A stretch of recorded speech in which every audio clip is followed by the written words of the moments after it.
है ना। इसका रूल ये होता है कि देखो NO जब भी आयरन या क्रोमियम के साथ कॉम्प्लेक्स बनाता है, ठीक है, ये वैसे ये थंब रूल है, लेकिन ये आप लोग के सिलेबस में जितने भी कॉम्प्लेक्स है उन सब के लिए वैलिड है, ठीक है।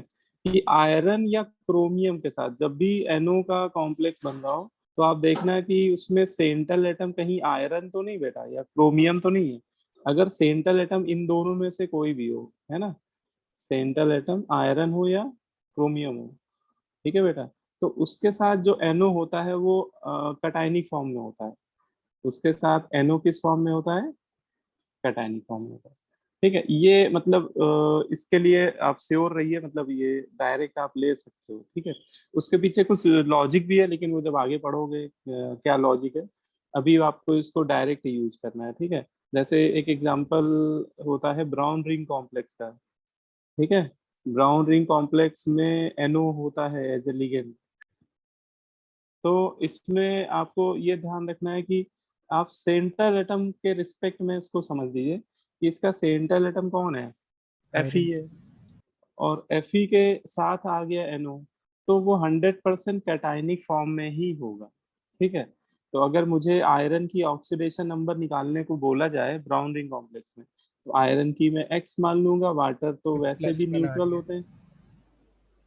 NO की, हाँ, NO की +1 ले लेंगे, सल्फेट की -2 इज इक्वल टू 0। तो इसको सॉल्व करने पे ये +1 आ जाएगी। तो ब्राउन रिंग कॉम्प्लेक्स में आयरन की ऑक्सीडेशन नंबर +1 होती है ना। तो ये ओके सर। थोड़ा सा मतलब कि आपको पता होना चाहिए इतना। सर चलो। सर ये भी आप आगे हाँ, बताएंगे या नोट करना भी? ये अभी आगे बताएंगे आप लोग, आगे की बातें अभी पूछ रहे हैं मुझसे, मजबूरी में मुझे बताना पड़ रहा है। सर जैसे एक सर B2 में क्वेश्चन था, उसमें सर काउंटर आयन और सेंट्रल एटम सर दोनों Fe था। तो उसमें सर जब दोनों के आगे सर हम ऑक्सीडेशन नंबर अलग अलग लिखी थी, तो ये सर कंपल्सरीली हमें लिखना पड़ता है? हाँ, लिखना पड़ता है। अगर काउंटर आयन की वेरिएबल ऑक्सीडेशन नंबर है, या काउंटर आयन आपका डी ब्लॉक एलिमेंट है, तो उसकी भी ऑक्सीडेशन नंबर लिखनी पड़ती ओके सर। है ना। तो अच्छा, और कोई क्वेश्चन किसी के मन में?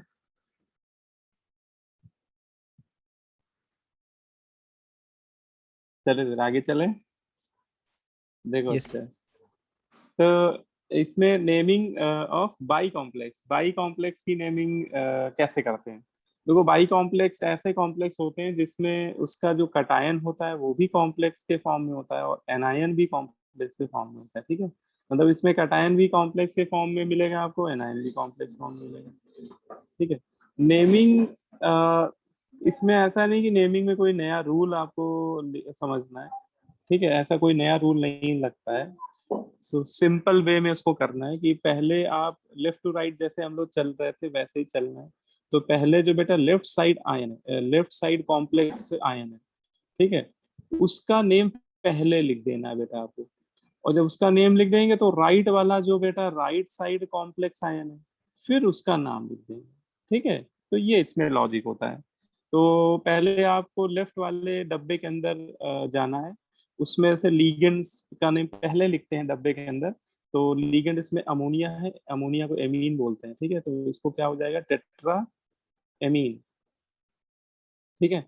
और फिर सेंट्रल एटम इसका कौन सा है, प्लेटिनम है। लेकिन ये प्लेटिनम। ध्यान रखना बेटा कि हाँ, ये जो डब्बा है ये कैटाइनिक है ना। लेफ्ट साइड जो डब्बा होता है वो कैसा होगा, टाइनिक।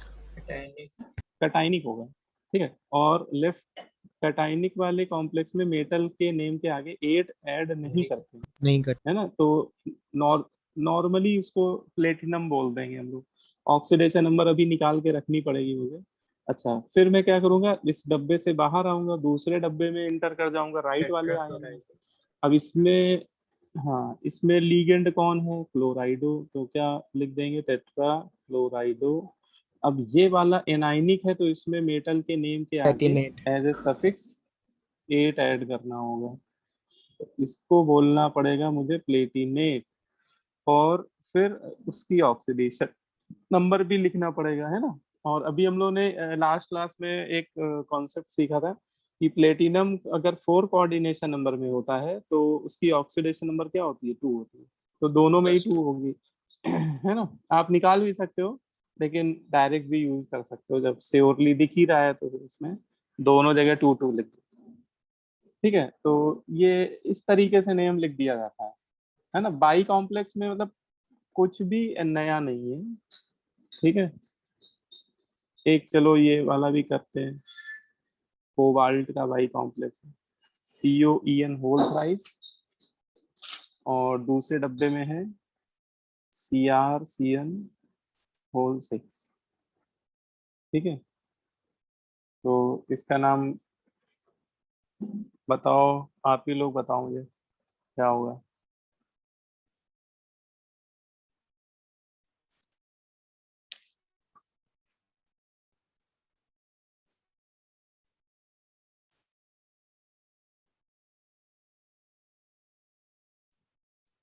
ठीक है, बताओ भाई इसका नाम क्या होगा, कौन बताएगा। वंशिका बताओ चलो।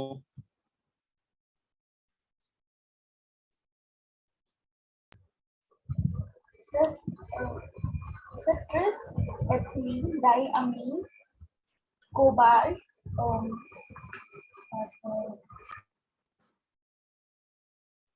ठीक है, सही है, सही जा रहे हो, बिल्कुल सही लिखा है। नहीं है नाम। हाँ सही जा रहे हो। ट्रिस एथिलीन डाइमीन कोबाल्ट, ठीक है। ऑक्सीडेशन नंबर बाद में बता देना, है ना। दूसरे डब्बे में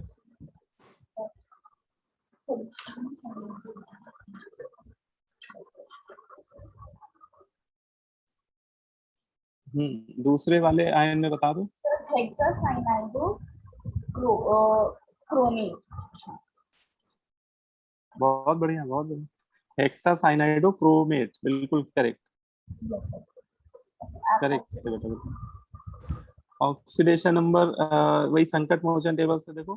क्रोमियम 6 कोऑर्डिनेशन नंबर में है तो 3 होना चाहिए। तो कोबाल्ट भी, अच्छा इसका कोऑर्डिनेशन नंबर भी 6 ही है ना, क्योंकि ईएन बाइडेंटेट है, तो इसमें भी 3 आएगा बेटा, है ना। दोनों, हाँ नहीं दोनों में 3 आएगा।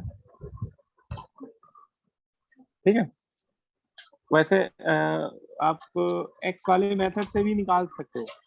एक्स वाले सर मेथड से भी निकालोगे तो आ क्रोमियम जाएगा, का उससे भी आ जाएगा। पता चल गया तो उससे CO का पता ही चल जाएगा। हाँ हाँ हाँ, उससे भी आ जाएगा। ठीक है, तो इसमें सीधा वही तरीका है सर और इसमें कुछ ऐसा नया नहीं है। हाँ बोलो सर बेटा। सर इसमें हम लोगों ने सर ट्रेस क्यों लिखा है? ट्रेस इसलिए लिखा है क्योंकि ये जो लीगेंड है इसके नेम में पहले से रिपीटिशन प्रीफिक्स आ रहा है ना, डाई आ रहा है। तो सर जरूरी नहीं है कि सर पहले आए, सर मतलब बीच में भी कभी आ सकता है। हाँ हाँ, वो बेटा लीगेंड के पूरे नाम में मतलब शुरुआत से लेकर लास्ट तक कहीं भी आए अगर कोई रिपीटिशन प्रीफिक्स, तो फिर हम लोग को यूज करना पड़ता है। तो एडवांस ओके वाले सर। रिपीटिशन प्रीफिक्स यूज करना पड़ता है वहाँ पर। ठीक है ना बेटा। तो बस यही इसमें बाई कॉम्प्लेक्स में यही होता है, मतलब ऐसा ही करना होता है। बाकी एग्जाम्पल आपको और भी तरह तरह के मिल सकते हैं, मतलब एग्जाम्पल में तो कोई लिमिट नहीं है ना। एग्जाम्पल तो सर आपको थोड़ा ढेरों सा मिल सकते हैं। एक अच्छा ये चलो बताओ।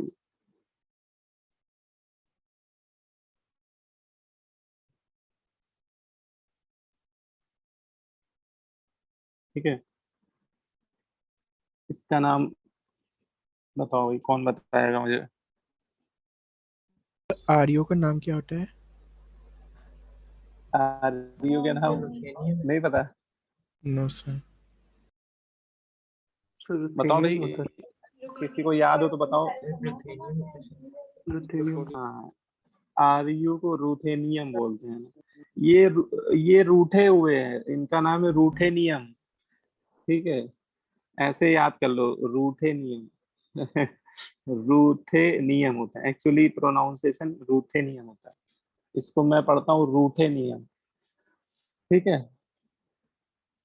अब बताओ मुझे कोई, चलो।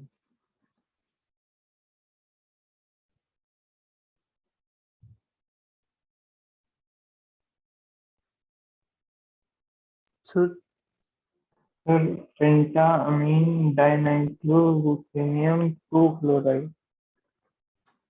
सही है, पेंटा एमीन, पेंटा एमीन। जब भी एमीन लिखना है ना, अमोनिया वाला एमीन, उसमें डबल एम लिखना है स्पेलिंग में, ठीक है।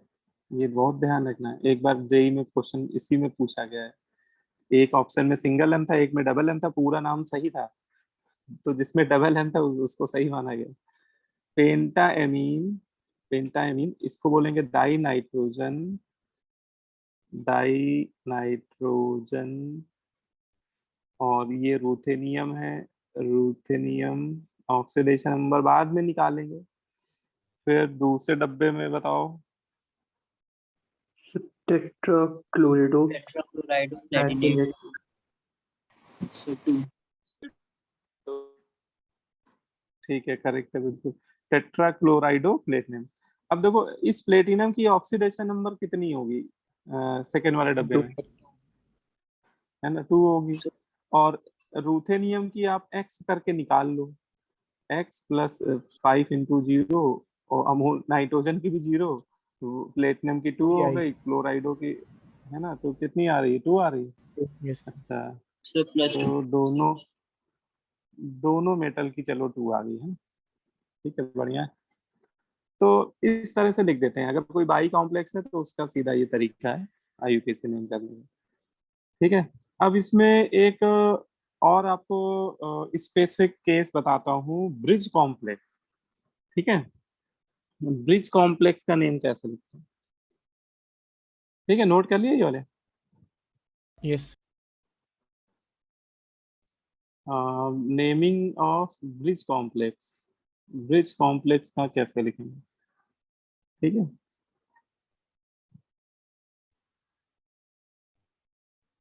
तो इसको भी एक हेडिंग डाल के लिखो भाई, नेमिंग ऑफ ब्रिज कॉम्प्लेक्स।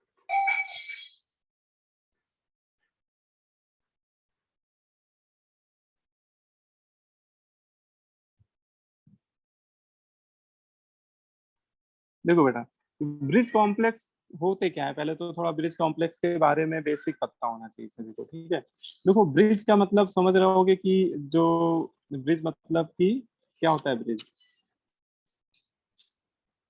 जो कनेक्ट करता है। कनेक्ट करता है। तो ब्रिज मतलब पुल होता है। और जैसे अभी तक आप जितने भी कॉम्प्लेक्स पढ़ रहे थे उसमें एक ये देख रहे थे कि मेटल जो था वो एक लीगेंड, लीगेंड जो था वो एक ही मेटल से कनेक्टेड था, ठीक है। और मेटल एक होता, मतलब मेटल की एटॉमिसिटी भी 1 होती थी अभी तक, है ना। जितने भी बेसिक एग्जांपल आपने पढ़े उसमें आप देखा होगा मेटल की एटॉमिसिटी 1 होती थी, ठीक है। जैसे रूथेनियम की एटॉमिसिटी 1 है, प्लेटिनम की 1 है, कोबाल्ट की एटॉमिक, कोबाल्ट की, क्रोमियम की। तो अभी तक मेटल एक डब्बे के अंदर मेटल एक ही बार आता है, ठीक है। लेकिन कुछ ऐसे कॉम्प्लेक्स भी मिलेंगे जिसमें आपको ऐसा देखने में लगेगा कि मेटल, ठीक है, लीगेंड जो होगा वो 2 मेटल से को अपना लोन पेयर क्या कर रहा होगा, कोऑर्डिनेट कर रहा होगा, ठीक है। इस तरह की सिचुएशन आपको देखने में मिलेगी कि लीगेंड एक है ना बेटा, और वो 2 मेटल को क्या कर रहा है, 2 सेंट्रल एटम को अपना लोन पेयर क्या कर रहा है, कोऑर्डिनेट कर रहा है, ठीक है। या फिर ऐसा भी हो सकता है कि इस तरह से भी देखने को मिल सकता है कि मेटल है और लीगेंड, एक लीगेंड ये है, एक लीगेंड ये है, 2 इसमें ब्रिज लीगेंड हो गए, ठीक है। तो इस तरह की जो सिचुएशन आपको देखने को मिलेगी कि एक लीगेंड 2 मेटल से को अपना लोन पर कोऑर्डिनेट कर रहा होगा, तो बेटा ऐसे लीगेंड को ब्रिजिंग लीजेंग लीगेंड बोलते हैं। ऐसे लीगेंड को क्या बोलते हैं, है ना, ब्रिजिंग लीगेंड, है ना, इसी को बोलते हैं ब्रिजिंग लीगेंड, ठीक है।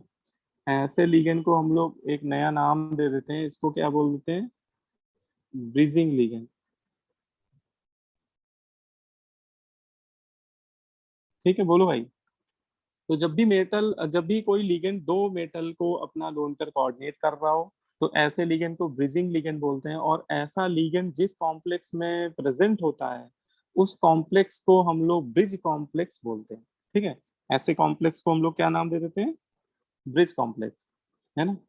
अब देखो, ऐसे कॉम्प्लेक्स में नेम लिखने में क्या रूल क्या है ना। ऐसे ब्रिज कॉम्प्लेक्स को नेम लिखने के लिए कौन सी बात हमें याद रखनी है, क्या रूल है? तो देखो, इसमें एक पॉइंट बस आपको याद रखना है। इसको आप रूल नंबर 7 लिख दिए, क्योंकि 6 रूल आप लोग पढ़ चुके हो। बस एक ही रूल यही तुम लोग का मेन बच भी रहा है, इसको बोलते हैं रूल नंबर 7। ठीक है, तो बोलते हैं कि ये जो ब्रिज कॉम्प्लेक्स होते हैं, जब भी कभी ऐसा कोई ब्रिज कॉम्प्लेक्स आपको दिखे या उसका नेम लिखने को बोला जाए, तो उसके IUPAC नेम में, है ना, हम लोग क्या करते हैं? सबसे पहले उसके नाम के आगे एक ग्रीक लेटर यूज करते हैं। क्या यूज करते हैं? ग्रीक लेटर म्यू यूज करते हैं, है ना। इसको क्या बोलते हैं हम लोग? म्यू। ठीक है, ये ग्रीक लेटर हम लोग ऐड करते हैं उस लीगेंड के नाम से पहले। अपन लोगों को ये ग्रीक लेटर म्यू ऐड करना पड़ता है। ठीक है, बस ये अब थोड़ा सा ये पॉइंट ऐसा है जो हमें अलग से याद रखना पड़ेगा, और इसके बेसिस पे नाम लिखना होगा। ठीक है, तो इसमें बस एक रूल में लिख लो, for the naming of bridging ligand, bridging ligand. अब सोच रहे हैं यार, इतनी देर में जो बच्चे आते हैं उनको इंटरव्यू ना दिया करें यार, डिस्टर्ब करते हैं वो।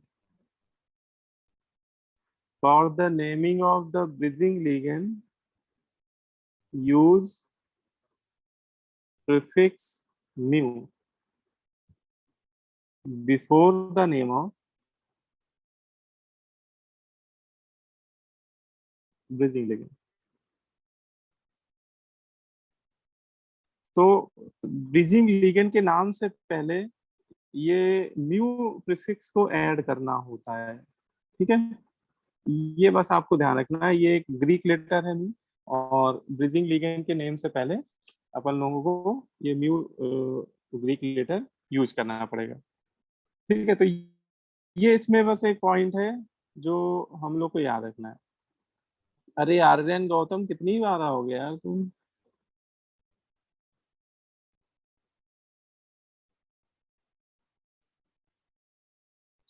आर्यन गौतम,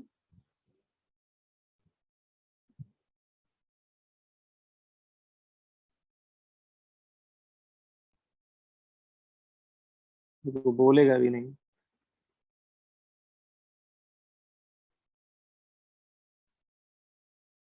ठीक है, देखो ये एग्जांपल एक ले रहा हूँ मैं, ये कॉम्प्लेक्स है, और it is an example of bridge complex. ठीक है, ये एक ब्रिज कॉम्प्लेक्स का एग्जांपल दिया हुआ है मैंने, है ना। देखो फिर आ रहा है, अब इसको मैं बाहर ही करूंगा, मुझे सर वो इरिटेट कर एंट्री रहा है। नहीं ले पा रहा है। उसका कुछ नेट एरर है, वो इसलिए ले नहीं पा रहा है। तो कह दो क्यों आ रहे हो भाई क्लास में, वीडियो देख लेना, डिस्टर्ब मत करो। अगर नहीं इंटरव्यू ले पा रहे तो बोल दो उसको, कोई दोस्त हो उसको। जब दिक्कत है, इंटरनेट पर समस्या है, तो मत आओ क्लास में। क्लास बार बार डिस्टर्ब नहीं करो ऐसा। ठीक है, देखो ये जो कॉम्प्लेक्स है, इसमें ये जो लीगेंड है, ये ब्रिज लीगेंड है। ये जो बीच में ओ आके बैठ गया ना, ये दोनों सेंट्रल एटम से कनेक्टेड हो रहा है, ये दोनों क्रोमियम से क्या है, कनेक्ट हो रहा है। तो ये हमारा क्या हो गया? Bridge ligand. इसको हम लोग क्या नाम बोलेंगे? ये है ब्रिजिंग लिगेंड। ठीक है, अच्छा, और बेटा ये भी ध्यान रखना कि ब्रिज कॉम्प्लेक्स भी दो तरह के होते हैं। ये भी आपको मैं बात बता देता हूँ, ब्रिज कॉम्प्लेक्स भी दो तरह के होते हैं, सिमेट्रिकल एंड अनसिमेट्रिकल। ठीक है, अब जैसे ये वाला जो ब्रिज कॉम्प्लेक्स है, ये सिमेट्रिकल है बेटा। सिमेट्रिकल कैसे है? देखो, जहां ब्रिज कॉम्प्लेक्स है वहीं से इसको काट दो, मतलब तलवारे सुलेमानी यहीं से चला दो आप, सीधा सीधा। तो ये तो बेटा एटम स्फेरिकल, ये तो दो पार्ट में टूट जाए, कट जाएगा, दो इक्वल पार्ट में डिवाइड हो जाएगा। बाकी आप देखो इसके लेफ्ट और राइट में देखो क्या सेम स्पेसीज लिखी हुई है। अगर ब्रिज कॉम्प्लेक्स से कट करने पे ये दो इक्वल पार्ट में डिवाइड हो रहा है तो इसे हम बोलेंगे कि ये कैसा कॉम्प्लेक्स है, ये सिमेट्रिकल ब्रिज कॉम्प्लेक्स है। ठीक है ना? अच्छा, और अच्छा डब्बे के अंदर ही देखना, डब्बे के बाहर मत देखना। ये हो सकता है कि मान लो कि यहाँ पे पॉजिटिव चार्ज ना हो तो यहाँ 4 क्लोरीन लगे होते और तुम कट करते कहते कि सर इधर तो क्लोरीन आ रहे, इधर क्लोरीन नहीं है। तो हम लोग डब्बे सिमेट्री बेटा विद इन कॉम्प्लेक्स देखते हैं इस सिचुएशन में। ठीक है, डब्बे के अंदर देखते हैं तो ये सिमेट्रिकल है। तो देखो इसको लिखने के दो तरीके होते हैं, मतलब इस तरह के कॉम्प्लेक्स को लिखने के दो मेथड सजेस्ट किए गए हैं। मैं दोनों मेथड आपको बताऊंगा और दोनों मेथड में कोई भी नाम लिखोगे दोनों नाम सही होते हैं। देखो पहला मेथड है कि जैसे हम लोग अभी तक करते आ रहे हैं, नॉर्मली जैसे हम लोग करते आ रहे थे वैसे ही लेफ्ट टू राइट चलो और नाम लिखते चले जाओ। तो सबसे पहले आपको लिगेंड मिलेंगे अमोनिया, 5 अमोनिया मिलेंगे तो क्या लिख देंगे हम लोग इसको, पेंटा एमीन, पेंटामीन है ना। फिर आपको सेंट्रल एटम मिलेगा क्रोमियम। अच्छा इसको मैं क्रोमियम इसलिए बोलूंगा क्योंकि ये डब्बा कैसा है, कटाइनिक है ना। तो हाँ इसलिए मैं 8 नहीं लगाऊंगा, अगर निगेटिव चार्ज होता तो मैं क्रोमेट बोलूंगा। तो क्रोमियम अमीन में डबल एम नहीं लगाएंगे? एमीन में डबल एम लगाएंगे। अब वो मैंने एक बार बता दिया, तुम लोग लगाते रहो यार, मैं कब तक कितना ध्यान रखूंगा। ठीक है, तो पेंटा एमीन क्रोमियम, उसकी ऑक्सीडेशन नंबर लिख देंगे। ठीक है, अब देखो वो चलो बाद में लिख देंगे ऑक्सीडेशन नंबर। अब आप जब यहाँ पे खड़े हो इस समय, अब जब आगे चलोगे तो आपको कौन टकराएगा, ब्रिज लिगेंड। तो इसके नाम के आगे मुझे म्यू ऐड करना पड़ेगा। ठीक है, और ये नॉर्मल ऑक्साइडो है ना, अकेला ओ क्या होता है, ऑक्साइडो होता है। अच्छा फिर इसके बाद आप कहोगे कि सर मुझे क्रोमियम मिल रहा है, तो ध्यान रखना कि मेटल से पहले किसका नाम लिखना होता है, लिगेंड का, है ना। तो पहले क्रोमियम का मत लिखो, सारे लिगेंड का लिखने के बाद क्रोमियम का लिखो। मतलब वो पुराने रूल अभी भी वैसे ही वैलिड है, मतलब ऐसा नहीं कि कोई पुराना रूल फेल हो जाएगा यहाँ पे, अभी भी ओल्ड रूल वैसे ही एप्लीकेबल है। तो पेंटामीन और फिर क्रोमियम लिखेंगे और क्रोमियम की ऑक्सीडेशन नंबर जो भी है वो लिख देंगे, लास्ट में आयन लिख देंगे क्योंकि ये आयनिक फॉर्म में। ठीक है, अब इसमें ऑक्सीडेशन नंबर तो निकालने में कोई समस्या नहीं होगी आपको, क्योंकि देखो एक ही डब्बे के अंदर मेटल जितनी बार आएगा तो उसकी ऑक्सीडेशन नंबर भी क्या होगी, सेम होगी। ठीक है ना। ये बाई कॉम्प्लेक्स का केस अलग होता है, बाई कॉम्प्लेक्स में मेटल अलग अलग डब्बे में होता है तो उसमें ऑक्सीडेशन नंबर अलग अलग हो सकती है। लेकिन एक ही डब्बे के अंदर मेटल अगर 2 बार आ रहा है, 3 बार आ रहा है ना, तो बेटा ऑक्सीडेशन नंबर उसकी सेम होगी। तो अगर इसकी एक्स होगी तो इसकी भी एक्स होगी। तो इसकी ऑक्सीडेशन नंबर चलो मैं बगल में ही निकाल देता हूँ इधर।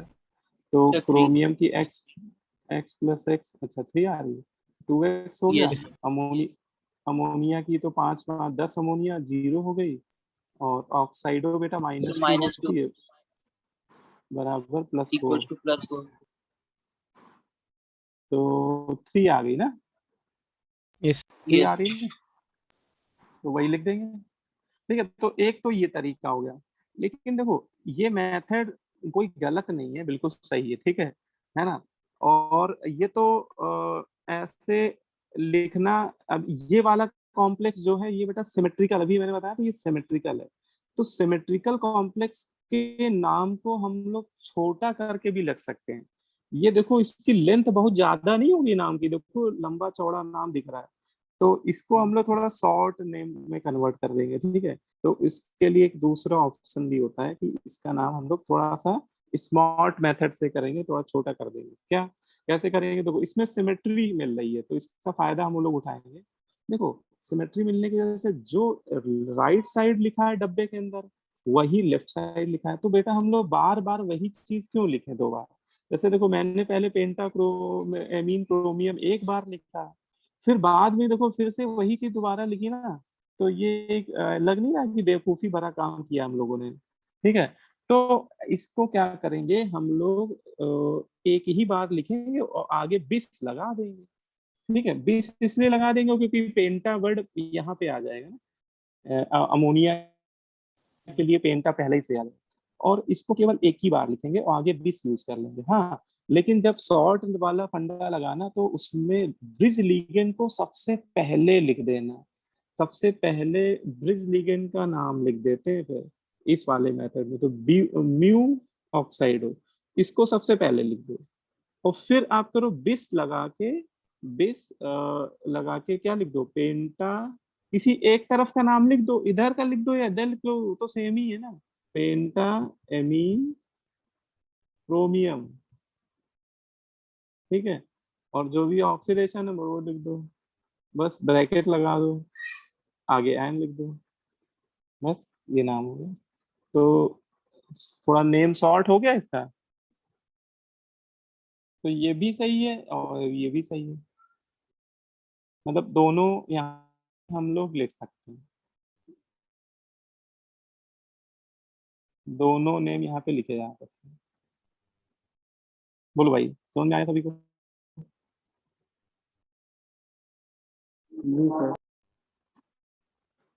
ठीक है, लेकिन अगर सपोज ये सिमेट्री ना होती, जैसे इसको बीच से कट करते हो सिमेट्री ना मिलती, तो फिर ये वाला मेथड हम लोग वहां पर यूज नहीं कर पाएंगे।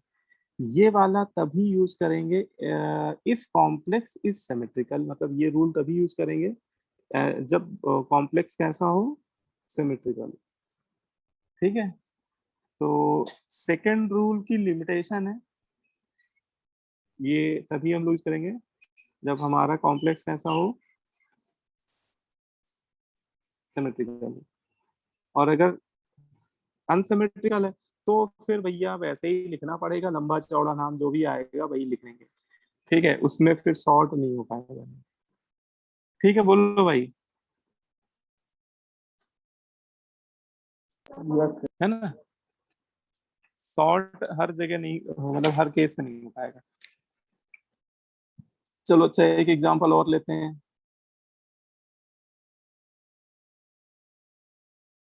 Example number 2। ठीक है, H2O whole 4 Fe OH OH Fe H2O whole 4।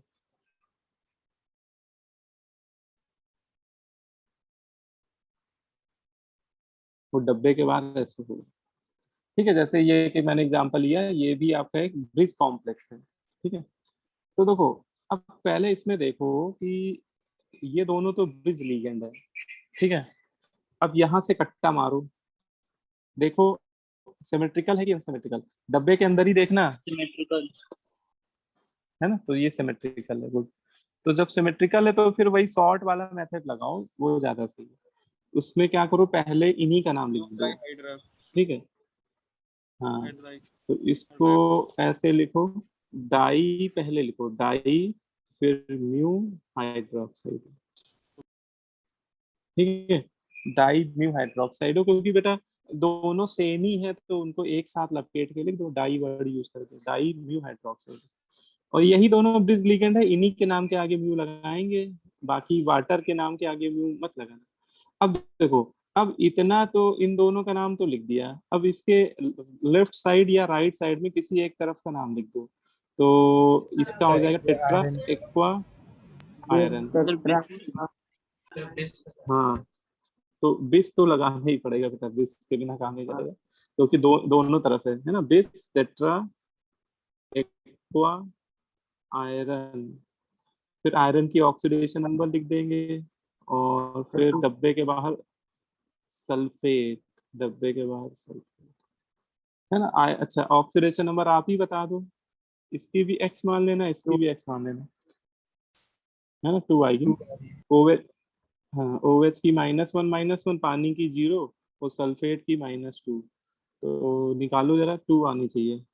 Sir 2 आ रही है। तो हाँ, 2 लिख देंगे फिर। ठीक है, क्लियर है सभी को? यस तो ये इसमें है सिमेट्री। अगर मिलेगी तो फिर आप उसको शॉर्ट फॉर्म में लिख दिएगा। ज्यादातर वैसे सिमेट्रिकली दिए जाएंगे आपको, लेकिन कई बार मतलब रेयर केस में हो सकता है कि आपको अनसिमेट्रिकल दे दिया जाए, तो फिर एक तरफ से लिखना लेफ्ट टू राइट, उसमें फिर शॉर्ट नहीं हो पाएगा। ठीक है, चलो सर एक जैसे और एग्जाम में है ना, तो हमको इसी फॉर्म में दिया रहेगा कि हम उसको आइडेंटिफाई कर सकें सिमेट्रिकल है कि अनसिमेट्रिकल। हाँ बेटा, ये बॉन्ड ओपन करके दिए जाएंगे आपको। ये ऐसे ओपन करके दिया जाएगा, तभी हम लोग पहचान पाएंगे उसको कि वो ब्रिज कॉम्प्लेक्स है। ठीक है ना? जी सर। वो स्ट्रक्चर ऐसे बना के देगा बेटा, तभी हम लोग समझ पाएंगे कि ब्रिज कॉम्प्लेक्स है।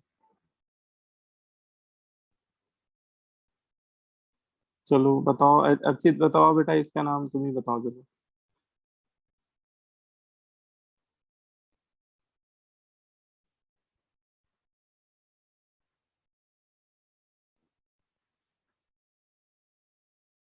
इसके नाम में क्या लिखे बताओ।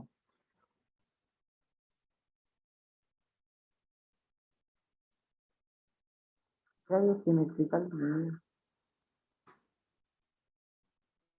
क्यों सिमेट्रिकल क्यों नहीं है भाई? सर एक अमीन है और एक वो हाइड्रोक्साइड है। तो बेटा ये जो पूरा लिगेंड है उसको स्फेरिकल मानेंगे ना हम लोग।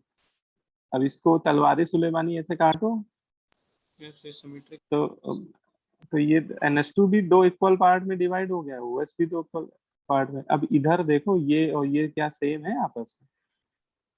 जी सर ठीक है। तो सिमेट्रिकल है, क्योंकि ब्रिज ब्रिज लिगेंड के रिस्पेक्ट में ही सिमेट्री देखनी है हम लोग को।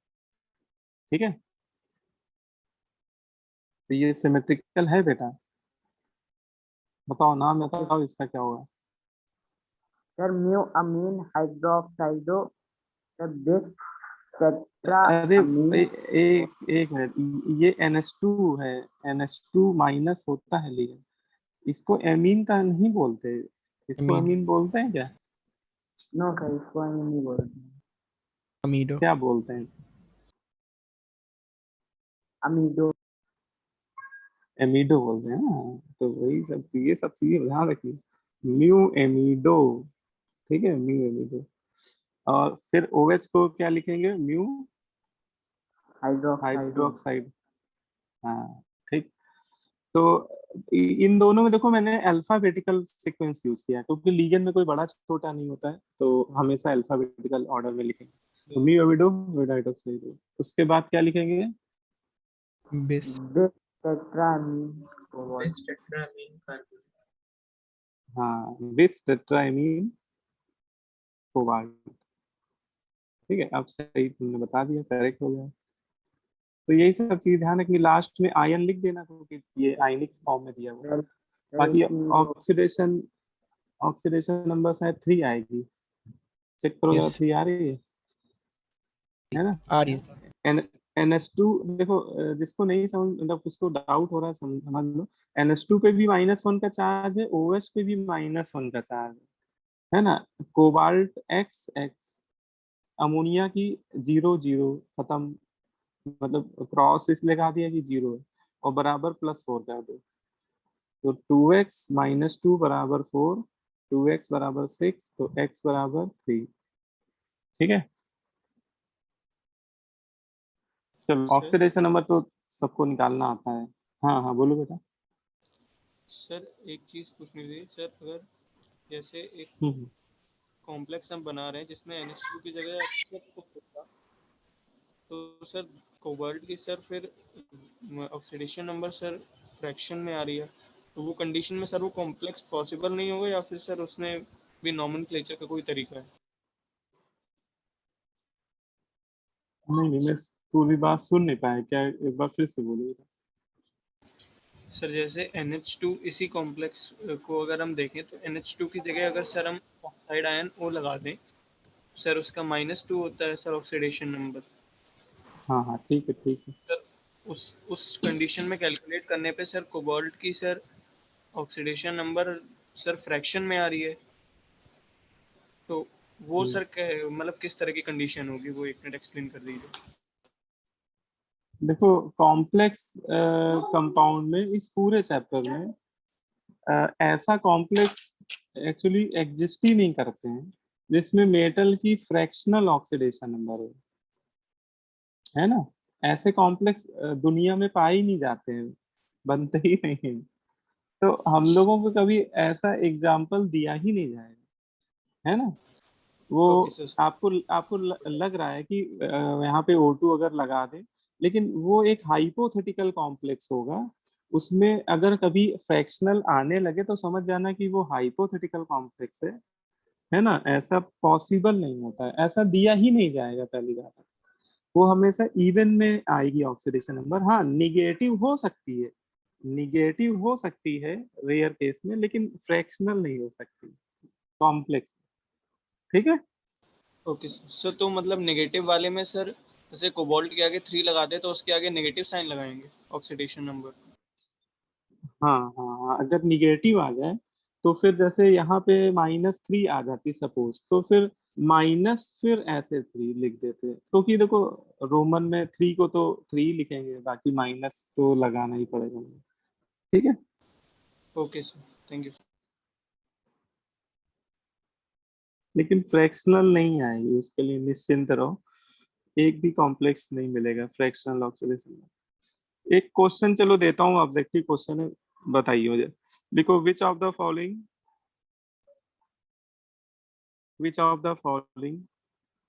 ligand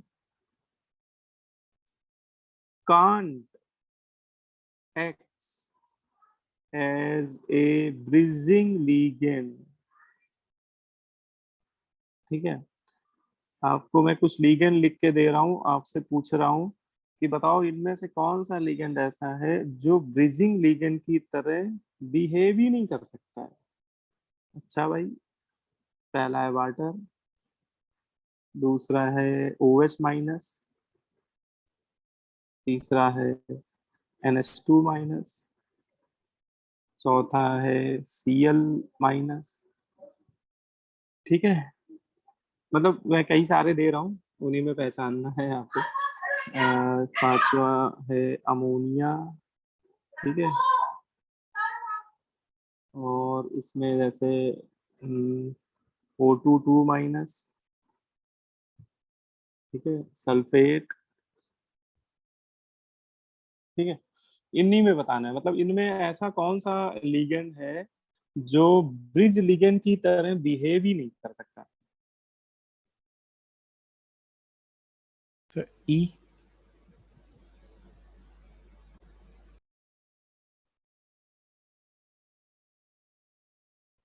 ई।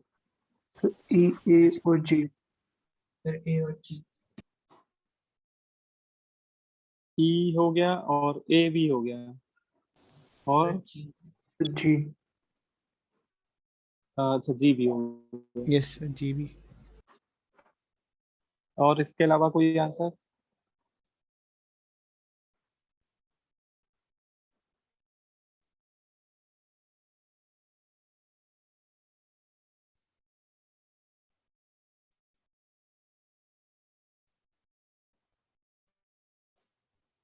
देखो भाई, इसमें कंडीशन आपको पता होनी चाहिए कि हम कैसे पहचानेंगे। आपको अगर इस तरह का क्वेश्चन आ गया कि कौन सा लिगेंड ब्रिज लिगेंड की तरह बिहेव करेगा, कौन सा नहीं करेगा, वैसे इसका आंसर है कि ओनली अमोनिया। मतलब इनमें केवल अमोनिया ही एक ऐसा लिगेंड है आउट ऑफ कितने मैंने दिए 7 लिगेंड, जो ब्रिज लिगेंड की तरह नहीं बिहेव कर सकता। बाकी सर सभी ब्रिज लिगेंड की तरह बिहेव कर सकते हैं जितने इसमें लिखे हुए हैं। ठीक है इसमें सिर्फ एक ही है लोन ना। पेयर है कैसे? हाँ एक ही लोन पेयर है, Yes. सही कह रहे हो भाई, है ना। तो मैं चलो कंडीशन लिख देता हूँ, आप एक हेडिंग लिख लो, कंडीशन फॉर ब्रिजिंग लिगेंड। ठीक है, बस इसमें एक आपको पॉइंट ऐड कर देना है। देखो आपको बस कंडीशन पता होनी चाहिए कि कौन से, इतने सारे हम लोगों ने लिगेंड पढ़े हैं, है ना, बहुत सारे पढ़ डाले। क्या सभी लिगेंड ब्रिजिंग लिगेंड की तरह बिहेव कर सकते हैं या उनमें कोई पर्टिकुलर कोई कंडीशन है? तो बिल्कुल एक कंडीशन है और वही हमें समझना है। दो कंडीशन होती है बेटा, है ना। आप उसको कंडीशन नंबर 1 कंडीशन नंबर 2 करके लिख सकते हो। देखो कंडीशन नंबर 1 में क्या कह रहे हैं, अगर कोई ऐसा मोनोडेंटेट लिगेंड है, ठीक है। देखो पहली बात तो ये ध्यान रखो, पॉलीडेंटेट लिगेंड जितने भी हैं वो सब ब्रिजिंग लिगेंड की तरह बिहेव कर सकते हैं, ठीक है। तो आपको अगर मैं इसी में एक ऑप्शन और दे देता, चलो मान लो ई के बाद एफ दे देता, जिसमें मैं कोई पॉलीडेंटेट लिगेंड लिख देता, जैसे मैंने ऑक्सिलेटो लिख दिया, ईएन लिख देता, मैं डीएमजी लिख देता, ईडीटीए लिख देता, तो देखो वो तो हमेशा तत्पर है, मतलब कि वो तो ब्रिज लिगेंड की तरह बिहेव कर ही सकते हैं, ठीक है। उनको तो देख के बोल देना। लेकिन जैसे ये मैंने सारे एग्जांपल दिए थे मोनोडेंटेट के लिए, और मोनोडेंटेट में डाउट हो रहता है कि वो ब्रिज की तरह ब्रिजिंग लिगेंड की तरह बिहेव कर भी सकते हैं, वो नहीं भी कर सकते हैं। तो क्या कंडीशन है उसके लिए? कंडीशन नंबर 1 है कि लिख लो इसमें, द मोनोडेंटेट लिगेंड,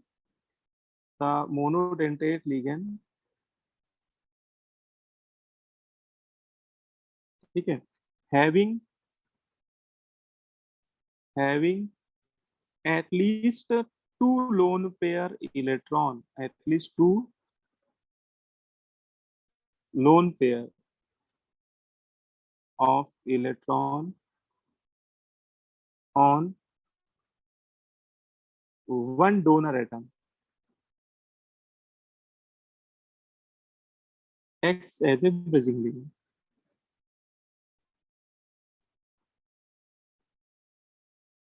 ठीक है। तो पहली कंडीशन ये है कि अगर कोई मोनोडेंटेट लिगेंड है, क्योंकि आपको शक जो होना चाहिए वो मोनोडेंटेट पे ही होना चाहिए, क्योंकि उन्हीं पे डाउट रहता है, ठीक है, कि वो बिहेव कर भी सकते नहीं भी कर सकते। तो अगर अगर ऐसा कोई मोनोडेंटेट है जिसके पास दो लोन पेयर हो, कम से कम दो लोन पेयर, दो से ज्यादा हो, तीन हो और अच्छी बात है, और एक सिंगल डोनर एटम पे अगर दो या दो से ज्यादा लोन पेयर हैं, तो वो बिहेव कर सकता है किसकी तरह? ब्रिज लिगेंड की तरह, है ना। उस सिचुएशन में वो दो को लोन पेयर दे सकता है। ये बात तो समझ में आ रही होगी। देखो दो मेटल के साथ जोड़ना है तो उसके पास कम से कम दो पेयर ऑफ इलेक्ट्रॉन होने चाहिए ना। भाई एक मेटल को वो एक पेयर ऑफ इलेक्ट्रॉन दे देगा, वो दूसरे को वो दूसरा पेयर ऑफ इलेक्ट्रॉन दे देगा, ठीक है। तो इसमें जैसे एग्जांपल के तौर पे जैसे वाटर आप देख लो, तो वाटर पे आप देखो दो लोन पेयर होते हैं एक ऑक्सीजन पे, इसलिए वाटर ब्रिज लिगेंड की तरह बिहेव करने लगता है। OH माइनस में तो बेटा तीन तीन लोन पेयर होंगे, क्योंकि एक तो उस पे निगेटिव चार्ज भी आ गया ना एक्स्ट्रा, बाकी दो तो न्यूट्रल ऑक्सीजन पे दो लोन पेयर तो ऑलरेडी होते ही हैं, है ना।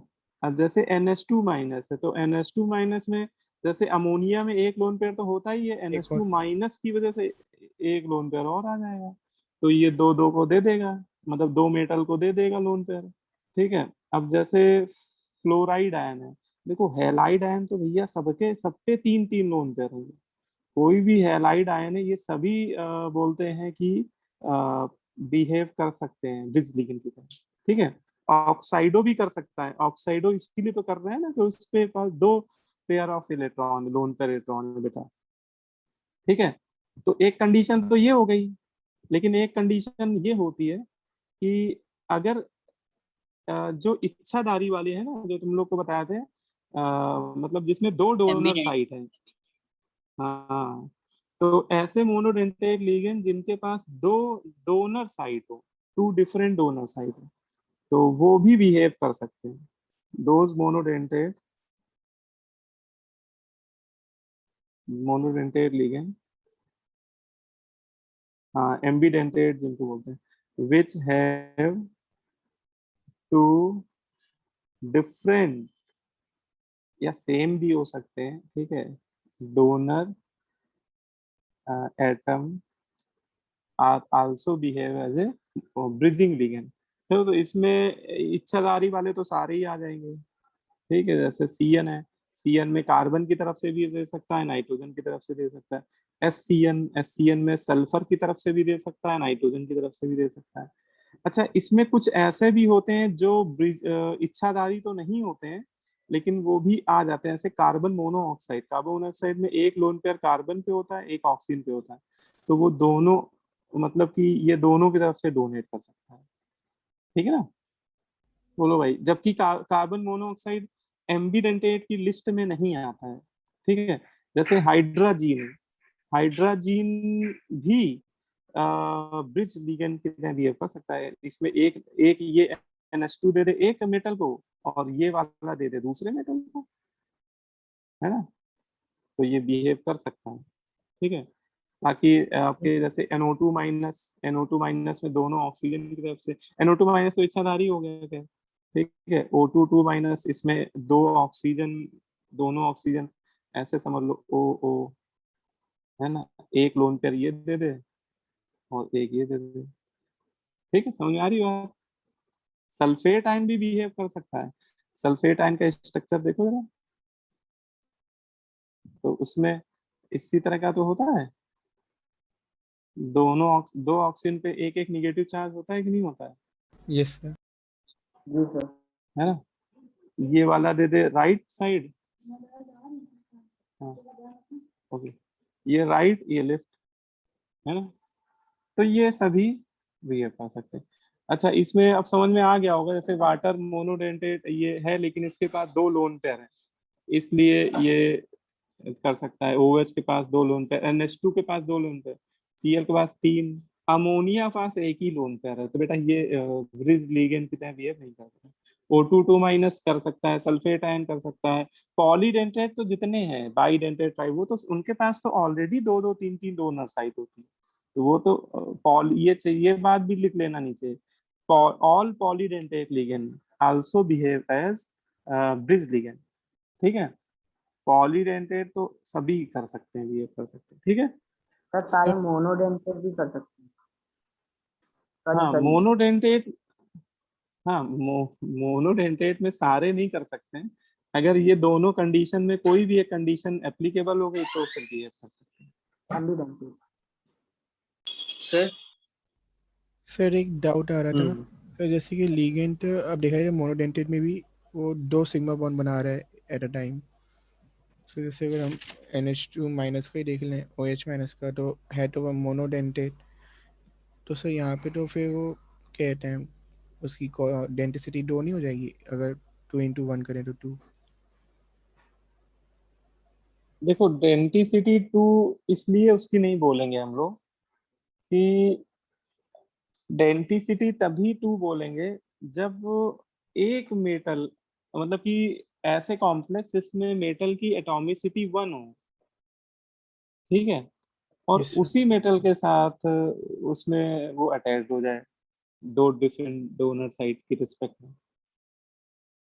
ठीक है? वहां पे सिचुएशन अलग है, वो एक लोन पेयर एक मेटल को दे रहा है, तो दूसरा लोन पेयर दूसरे मेटल को दे रहा सर तो है। एक बार भाई कोऑर्डिनेशन नंबर लिख के दिखा दीजिए सर, किसी जो पहले एग्जांपल लिया है आपने। हाँ, कोऑर्डिनेशन नंबर ना, यस सर। सर जैसे कि जो लास्ट एग्जांपल है में नॉमेनक्लेचर, यही अलग कर दीजिए सर। हाँ देखो इसमें ऐसे समझो, इस कॉम्प्लेक्स में जैसे मैं आपसे पूछी कि कोबाल्ट का कोऑर्डिनेशन नंबर क्या है। ठीक है? तो देखो कोबाल्ट के साथ चार अमोनिया तो ये जुड़े हुए हैं, है ना? तो चार सिग्मा बॉन्ड ये बन रहे हैं, और दो सिग्मा बॉन्ड ये बन रहे हैं, तो कोबाल्ट का कोऑर्डिनेशन नंबर क्या हो गया? 6 हो गया। जी सर। मतलब सर और एक मेटल से कितने हैं बस उसी को देखना हमें, बाकी। हाँ भाई, कोऑर्डिनेशन नंबर की डिफिनेशन जो है उससे समझो ना, बेसिक यस। डिफिनेशन मत भूलो। बेसिक डिफिनेशन क्या होती है? Coordination number is defined as number of sigma bond form between metal and ligand, है ना, सराउंडिंग में जो भी लिगेंड। ठीक है? अच्छा, इस वाले कोबाल्ट के रिस्पेक्ट में भी 6 है, क्योंकि चार अमोनिया और दो ये, है ना? तो इसमें दोनों सेंट्रल एटम के रिस्पेक्ट में कोऑर्डिनेशन नंबर 6 है। कोऑर्डिनेशन नंबर हमेशा इंडिविजुअल मेटल के लिए डिफाइंड होता है, इसमें मेटल दो बार आ रहा है, तो दोनों के लिए अलग अलग डिफाइंड होगा। हाँ वो चांस की बात है, सिमेट्रिकल है तो वो दोनों के लिए सेम आ रहा है, ठीक है। हाँ अगर ये अनसिमेट्रिकल होता तो ऐसा भी हो सकता था कि एक डब्बे के एक कोबाल्ट के लिए 5 आ जाता, एक के लिए 6 आता, ऐसे भी अनसिमेट्रिकल में ऐसे भी एग्जांपल देखने को मिल सकते हैं, ठीक है। यस फिर सर। है ना। सर वो नोट करना था कंडीशन की वही पर। अब मैं बहुत इंपॉर्टेंट यार बात बताने जा रहा हूँ यार, इसको सर समझो। कंडीशन 2 वाले वो उतारने थे सर। चलो उसको करो, नोट करो।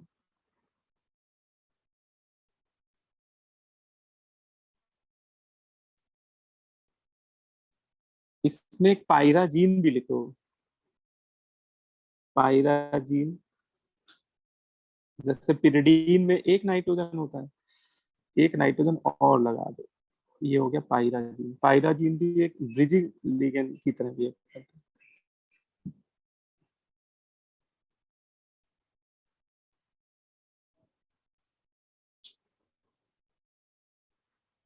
चलो भाई चले आगे।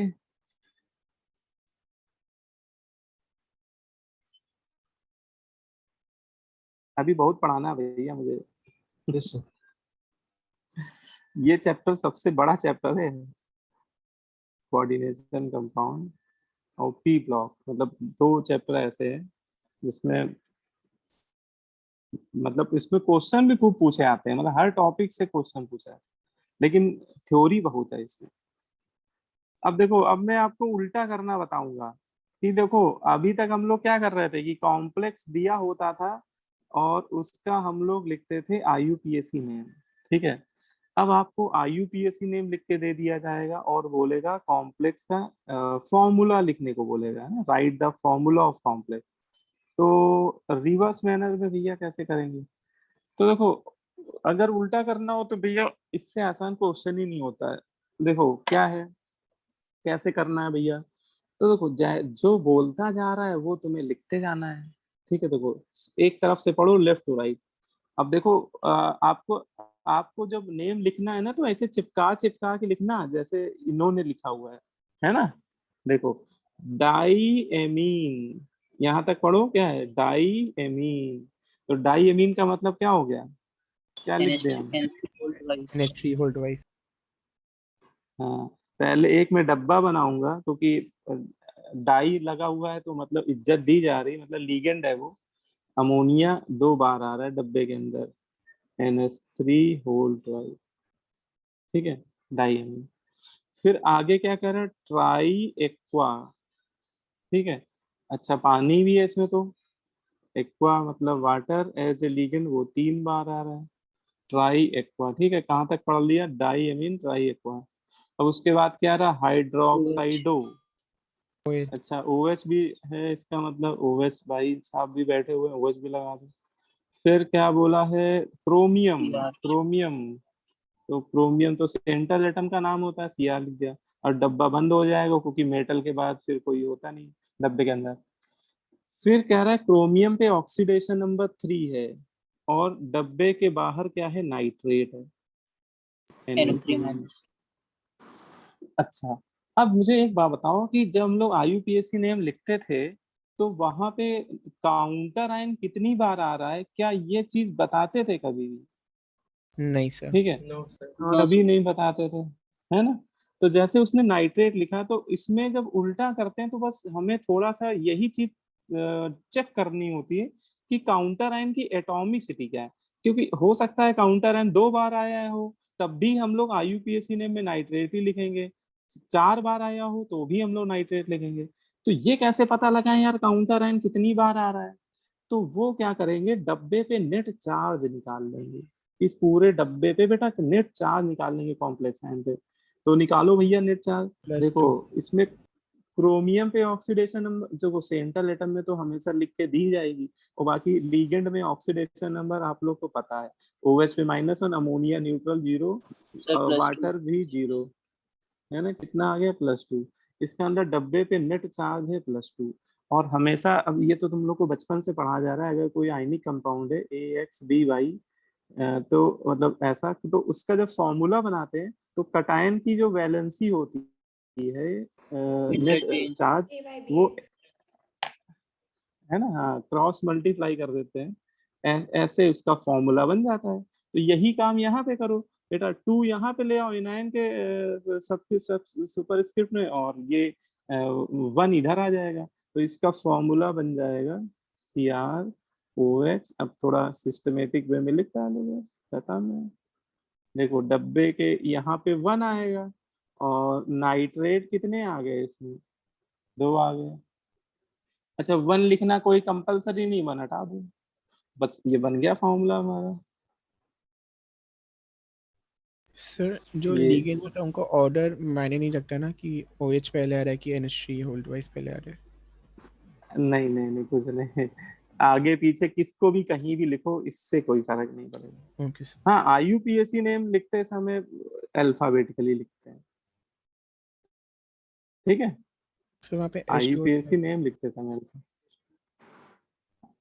S2 हो, हाँ वो होल साइज कर लेना, S2 कर देता हूँ चलो।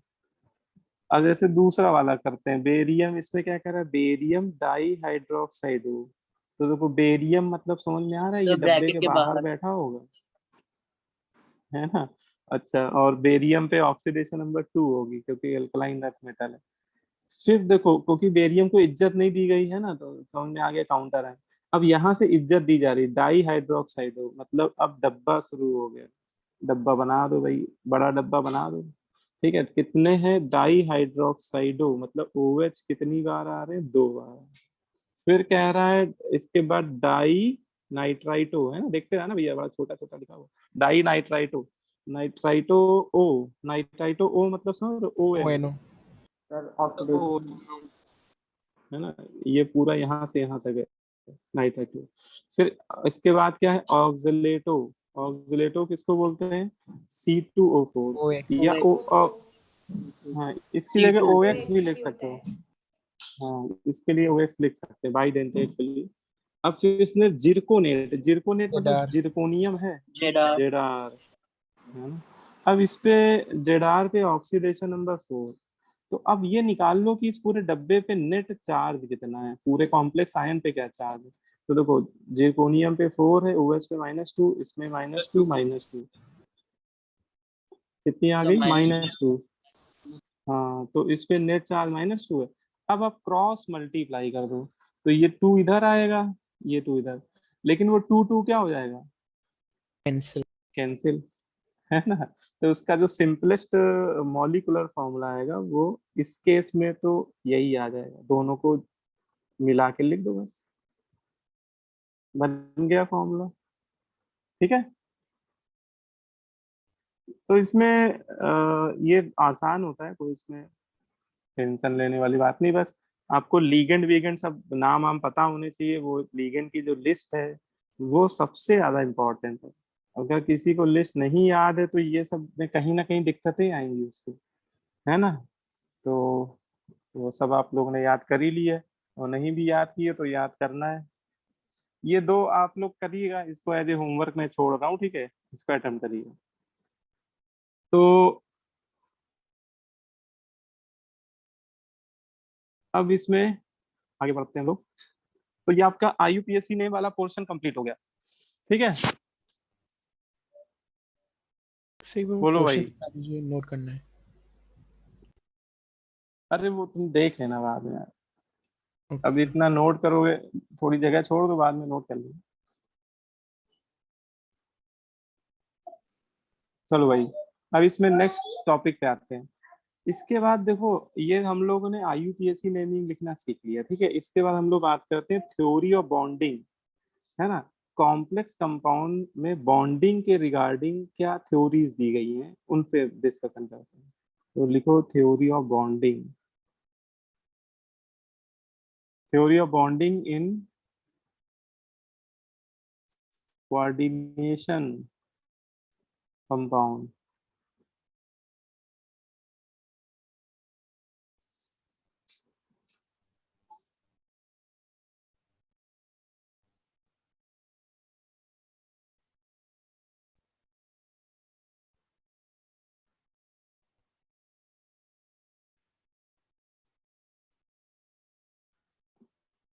Theory of bonding in coordination compound, ठीक है।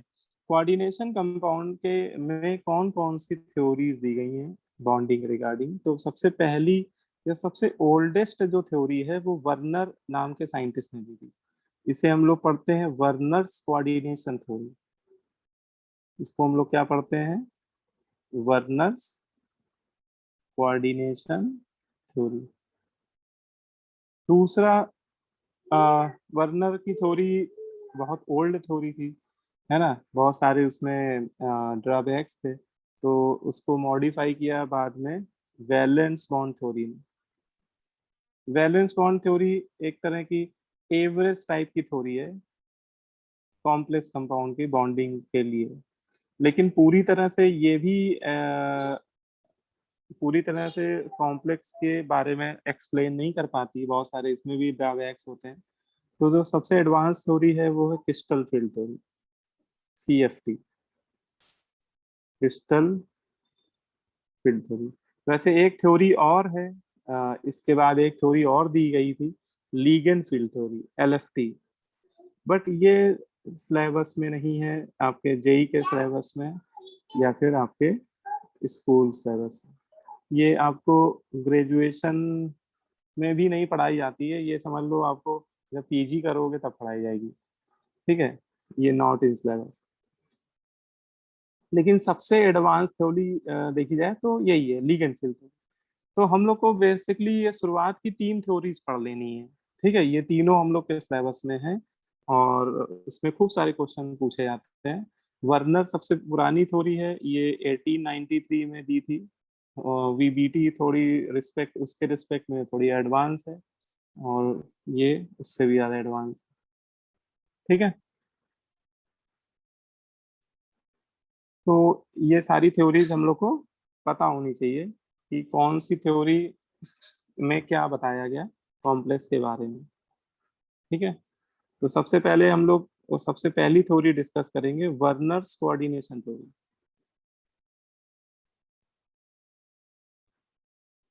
इसको आप ऐसे समझ सकते हो जैसे आपने एटॉमिक स्ट्रक्चर 11th में पढ़ा था, तो उसमें आपको कई तरह के अलग अलग मॉडल्स पढ़ाए गए थे। सबसे पहले आपको बताया गया कि सबसे पहला मॉडल डाल्टन जी ने दिया था, फिर उसमें वो पहला मॉडल था, बहुत सारी गड़बड़ियां थी, तो उसको इम्प्रूव किया गया। फिर रदरफोर्ड ने कई सारी बातें बताई, फिर उसके बाद बोर जी ने बताया।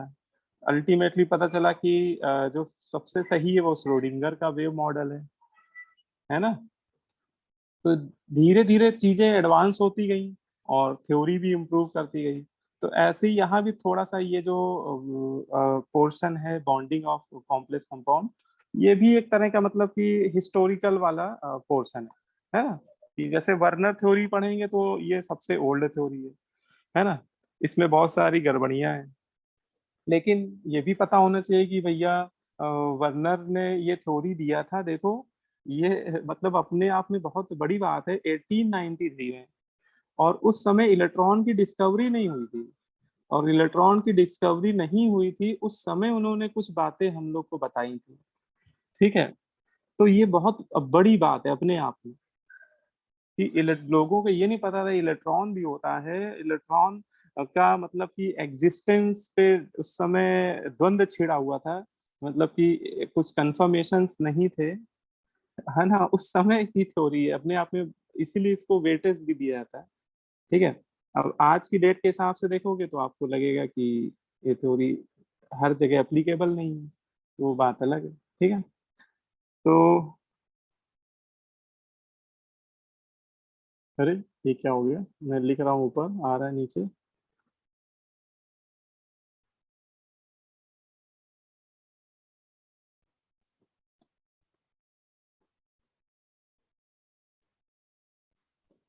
ठीक है, क्लियर है सभी को? चलो अच्छा तो सबसे पहली थ्योरी इसमें हम लोग पढ़ने जा रहे हैं वर्नर्स कोऑर्डिनेशन थ्योरी। अब देखो इसमें सबसे पहले जो इसकी लिमिटेशन है मैं पहले ही बता देता हूँ, उससे क्लियर हो जाएगा आपको। ये थ्योरी बहुत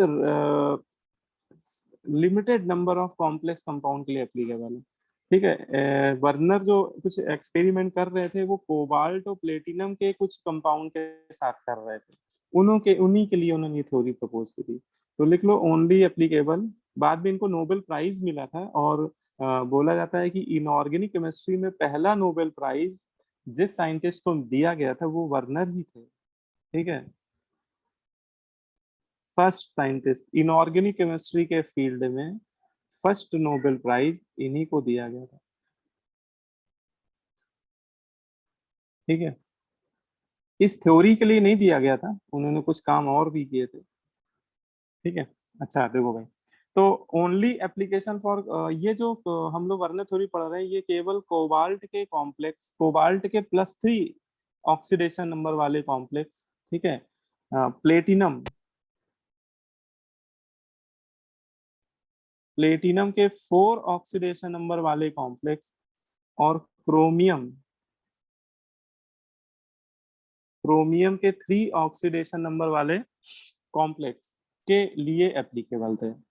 ठीक है, अच्छा, उनके साथ एमीन भी होने चाहिए, मतलब अमोनिया मॉलिक्यूल भी होने चाहिए, और उनके साथ क्लोराइड या हेलाइड आयन भी होने चाहिए। इस तरह के कॉम्प्लेक्स के लिए एप्लीकेबल थे। ठीक है, cobalt 3, platinum 4, chromium 3, amine chloride complex. ठीक है, इनके लिए ही एप्लीकेबल है। अब देखो, इस थ्योरी के अपने पोस्टुलेट हैं कुछ, पहले हम लोग वो समझेंगे, मतलब वर्नर जी ने अपनी इस थ्योरी में क्या बताया हम लोग को। ठीक है, देखो, ये अभी थ्योरी वाला पार्ट है, अभी आपको 5 पॉइंट में बताऊंगा, 5 पोस्टुलेट है, वो अभी आपको सुनते जाना है। ठीक है, और उनका मतलब आपको लास्ट में समझ में आएगा। ठीक है, ये थ्योरी ऐसी नहीं कि आपको शुरुआत में पहली बार, मतलब पहले ही पॉइंट में सब कुछ समझ में आ जाए। जैसे आप आगे बढ़ोगे तो बातें समझ में आएंगी, बस अभी शुरुआत में थोड़ा आप लोग लिखते रहिए, है ना, समझ में थोड़ा, जब लास्ट पॉइंट पढ़ रहे होगे तब आपको समझ में आएगा। देखो, पहला पोस्टुलेट क्या है जो वर्नर ने बताया।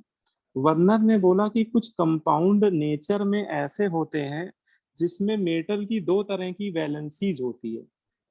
ठीक है, अच्छा, ये बात और बता दे रहा हूँ, वर्नर ने ये जो वर्ड है, कॉम्प्लेक्स वर्ड, ठीक है, ये वर्ड एक्चुअली वर्नर की ही देन है। ठीक है ना, क्योंकि ये जो कंपाउंड जिनके लिए उन्होंने थ्योरी दी थी वो नॉर्मल कॉम्प्लेक्स, नॉर्मल कंपाउंड से थोड़ा डिफरेंट टाइप के थे, तो थोड़ा कॉम्प्लेक्स बिहेवियर शो कर रहे थे, इसलिए उन्होंने इनको नाम दे दिया कॉम्प्लेक्स कंपाउंड। बाद में देखा गया, जब वीबीटी आई तो इसको कोऑर्डिनेट देखा गया कि मेटल और लिगेंड के बीच में बॉन्ड कैसे होते हैं, कोऑर्डिनेट होते हैं, इसलिए उनको फिर कोऑर्डिनेट कॉम्प्लेक्स बोला गया। ठीक है, लेकिन वर्नर ने इनको कॉम्प्लेक्स नाम दिया था। तो देखो, इनका कहना था कुछ नेचर में ऐसे कंपाउंड होते हैं जो काफी टिपिकल होते हैं, या उन्हीं को उन्होंने कॉम्प्लेक्स कंपाउंड बोला, और बोला कि उसमें मेटल की 2 तरह की वैलेंसी होती है। ठीक है, तो लिखो भाई, पहला पॉइंट है according to Werner, according to Werner complex some compound, क्योंकि ये नाम अभी मतलब अब से लिखो, सम कंपाउंड, सम कंपाउंड, ठीक है, in some compound metal, metal shows two type, two type of valency, metal shows two type of valencies। ठीक है, कुछ कंपाउंड में मेटल 2 तरह की वैलेंसी शो करते हैं, और उन्होंने अपनी इस थ्योरी में एक वैलेंसी को बोला प्राइमरी वैलेंसी, एक वैलेंसी को क्या बोला, प्राइमरी वैलेंसी, दूसरी वैलेंसी को क्या बोला, सेकेंडरी वैलेंसी, या फिर इसका नाम ऑक्सिलरी वैलेंसी भी बोलते हैं।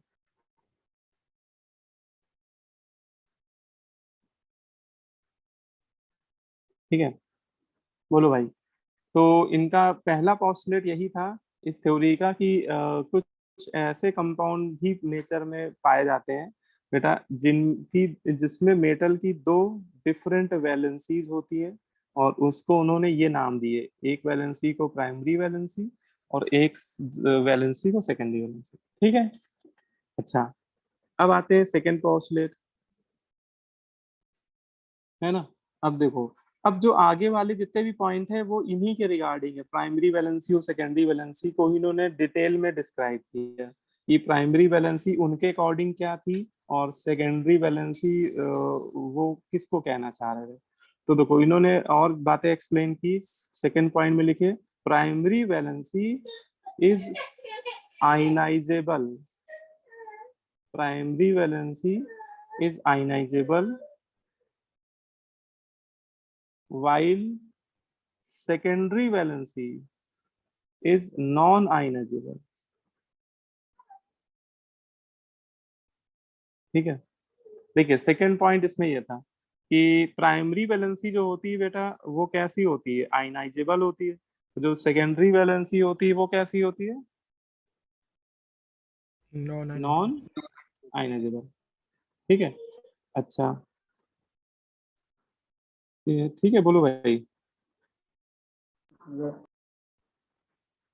इसी पे एक पॉइंट और इसी पे मैं ऐड कर लो, ये पॉइंट लिख लो, primary valency is non directional, non directional while secondary valency is directional in nature। तो ये इनका नेक्स्ट पोस्टुलेट, ठीक है।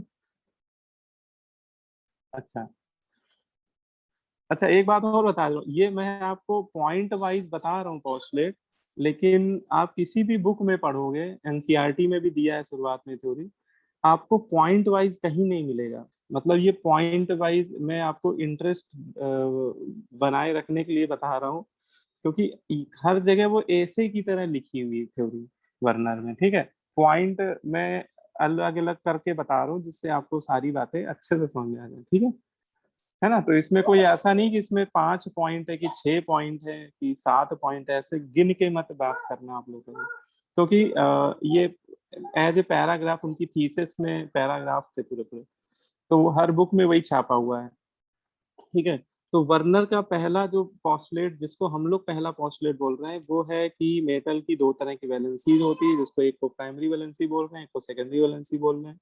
फिर देखिए सेकंड पॉइंट में बात कर रहे हैं कि प्राइमरी वैलेंसी आयनाइजेबल होती है, सेकेंडरी वैलेंसी नॉन आयनाइजेबल होती है अकॉर्डिंग टू वर्नर, है ना। प्राइमरी वैलेंसी नॉन डायरेक्शनल होती है, सेकेंडरी वैलेंसी डायरेक्शनल होती है। ठीक है, अच्छा अभी तक आपको कुछ समझ में उतना नहीं आ रहा होगा कि वर्नर क्या कहना चाह रहे हैं, तो अभी आपको बस लिखते रहना है, अभी आपको सब चीजें समझ में आएंगी जैसे जैसे आगे बढ़ोगे। थर्ड पॉइंट लिखिए, primary valency, primary valency generally satisfy by anions, anions, while secondary valency is satisfied by anionic species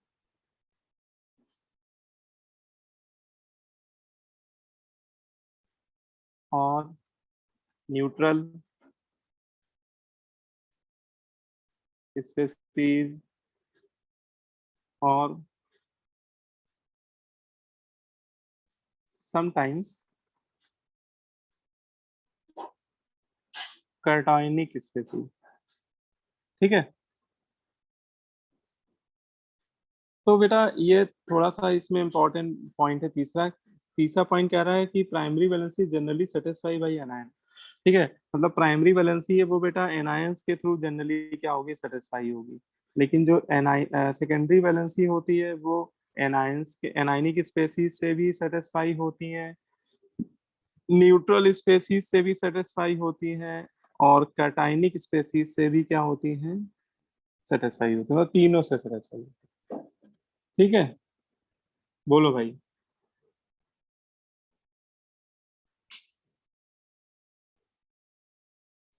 है ना, क्या इसके बाद नेक्स्ट पॉइंट लिखिए, प्राइमरी वैलेंसी जो होती है, primary valency do not define,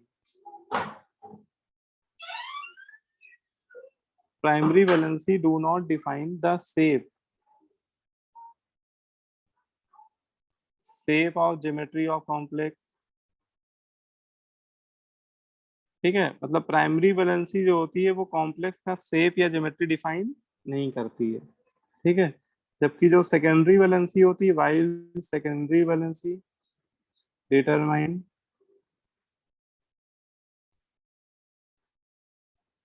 shape of complex. तो नेक्स्ट पॉइंट में ये बात हो रही कि प्राइमरी वैलेंसी जो भी कॉम्प्लेक्स है उसके शेप के लिए रिस्पॉन्सिबल नहीं होती है, लेकिन जो सेकेंडरी वैलेंसी होती है वो कॉम्प्लेक्स के शेप के लिए रिस्पॉन्सिबल होती है। ठीक है ना? ये नोट करिए जरा, इंस्टीट्यूट से फोन आ रहे हैं, बात करिए।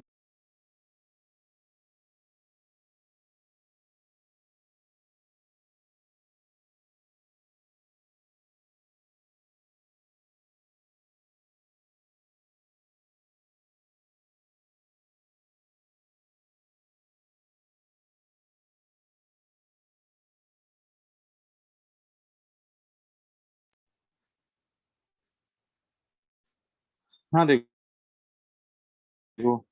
तो ये हो गया, प्राइमरी वैलेंसी जो है वो शेप को डिटरमाइन नहीं करती है, लेकिन सेकेंडरी वैलेंसी शेप को लिए रिस्पॉन्सिबल होती है। ठीक है, बोलो भाई। Yes sir. है ना? अच्छा, अभी तक कुछ समझ में आ रहा है? इतने पॉइंट लिख डाले आप लोगों ने। यस सर, थोड़ा बहुत। अभी थोड़ा बहुत समझ में आ रहा Yes, होगा sir. कि हाँ प्राइमरी वैलेंसी है, लेकिन अभी पूरा अंदर से समझ में नहीं आ रहा होगा कि वर्नर कहना क्या चाह रहे हैं। Yes sir. Yes sir. तो अभी यही क्लियर नहीं हो रहा प्राइमरी क्या है सेकेंडरी क्या है। हाँ, क्योंकि इन्होंने Yes, जो sir. ये वर्ड यूज किए हैं, है ना? अच्छा, हम लोग आज के जमाने में हैं, हम लोग अभी 2020 में पढ़ रहे हैं थ्योरी, तो 2020 में तो कॉम्प्लेक्स कंपाउंड का बहुत सुधरा हुआ रूप पढ़ रहे हैं। ठीक है ना? हम लोग ने जैसे कुछ टर्म अभी पढ़े हैं, जैसे कोऑर्डिनेशन नंबर पढ़ा है, ऑक्सीडेशन नंबर पढ़ा है।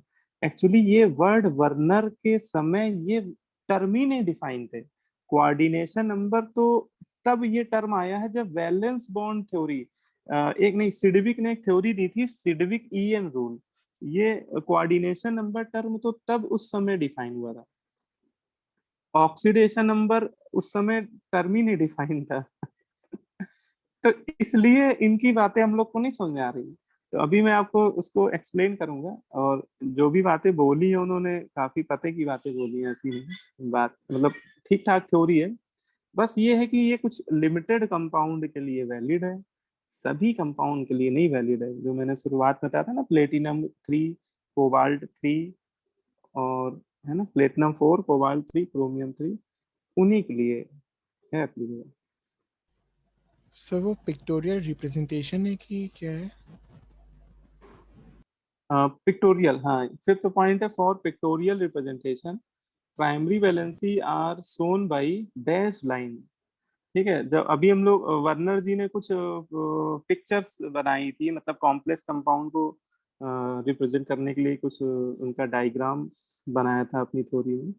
तो उन्होंने ये सजेस्ट किया था कि जो प्राइमरी वैलेंसीज, जो भी स्पेसीज प्राइमरी वैलेंसी सेटिस्फाई करेंगे तो उनको वो डैश लाइन से कनेक्ट करते थे मेटल के साथ, और जो स्पेसीज सेकेंडरी वैलेंसी सेटिस्फाई करते थे उनको वो डार्क लाइन से, सॉलिड लाइन से। लेकिन कुछ ऐसी स्पेसीज भी कई बार आपको मिलेंगी जो प्राइमरी वैलेंसी और सेकेंडरी वैलेंसी दोनों सेटिस्फाई करेंगे। तो लिख लो, those ions which satisfy both, which satisfy both primary and secondary valency, उसको कैसे रिप्रेजेंट करेंगे? Will be drawn by both solid and dash line.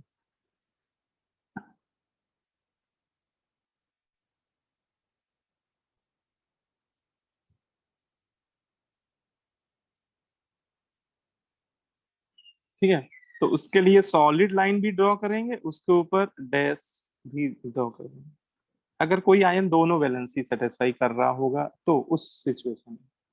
ठीक है, तो ये मैंने 5 पॉइंटों में इस थ्योरी को डिवाइड कर दिया है, और आप किसी बुक में पढ़ोगे तो पूरा एक पैराग्राफ में ही लिखी हुई है पूरी थ्योरी, लेकिन पैराग्राफ पढ़ोगे तो अब नींद आ जाएगी आपको, तो मैंने उसको पॉइंट वाइज डिवाइड कर दिया। ठीक है, अब इसको तो मैं एक्सप्लेन करने जा रहा हूँ, आप लोग नोट कर लो पहले जल्दी से।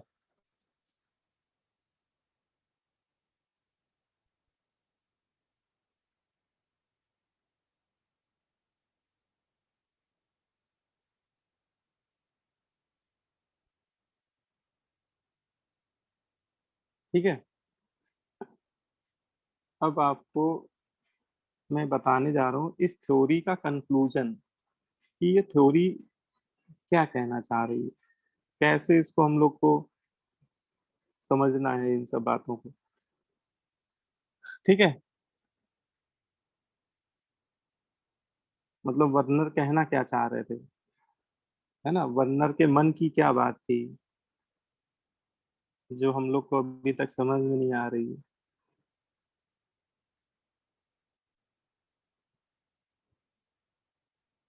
ठीक है, तो हम लोग ये बात करने आ रहे हैं वर्नर के मन की बात। ठीक है, कि वर्नर क्या बोलना क्या चाह रहे थे अपनी थ्योरी में, उन्होंने सारी बातें बताई हैं लेकिन अभी हम लोग को समझ में नहीं आ रही है। ठीक है, तो देखो, अगर ये सारी थ्योरी आप समझना चाह रहे हो वर्नर के लिए, ठीक है, तो उसके लिए मैं दो बातें आपको बताने जा रहा हूँ, उसको सुन लो आप लोग।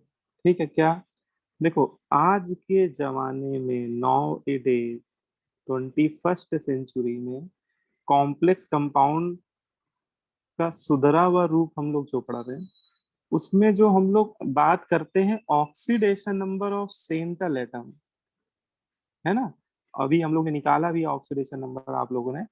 तो आज के जमाने में जो ऑक्सीडेशन नंबर है सेंट्रल एटम की, ठीक है, वो वर्नर के अकॉर्डिंग प्राइमरी वैलेंसी थी।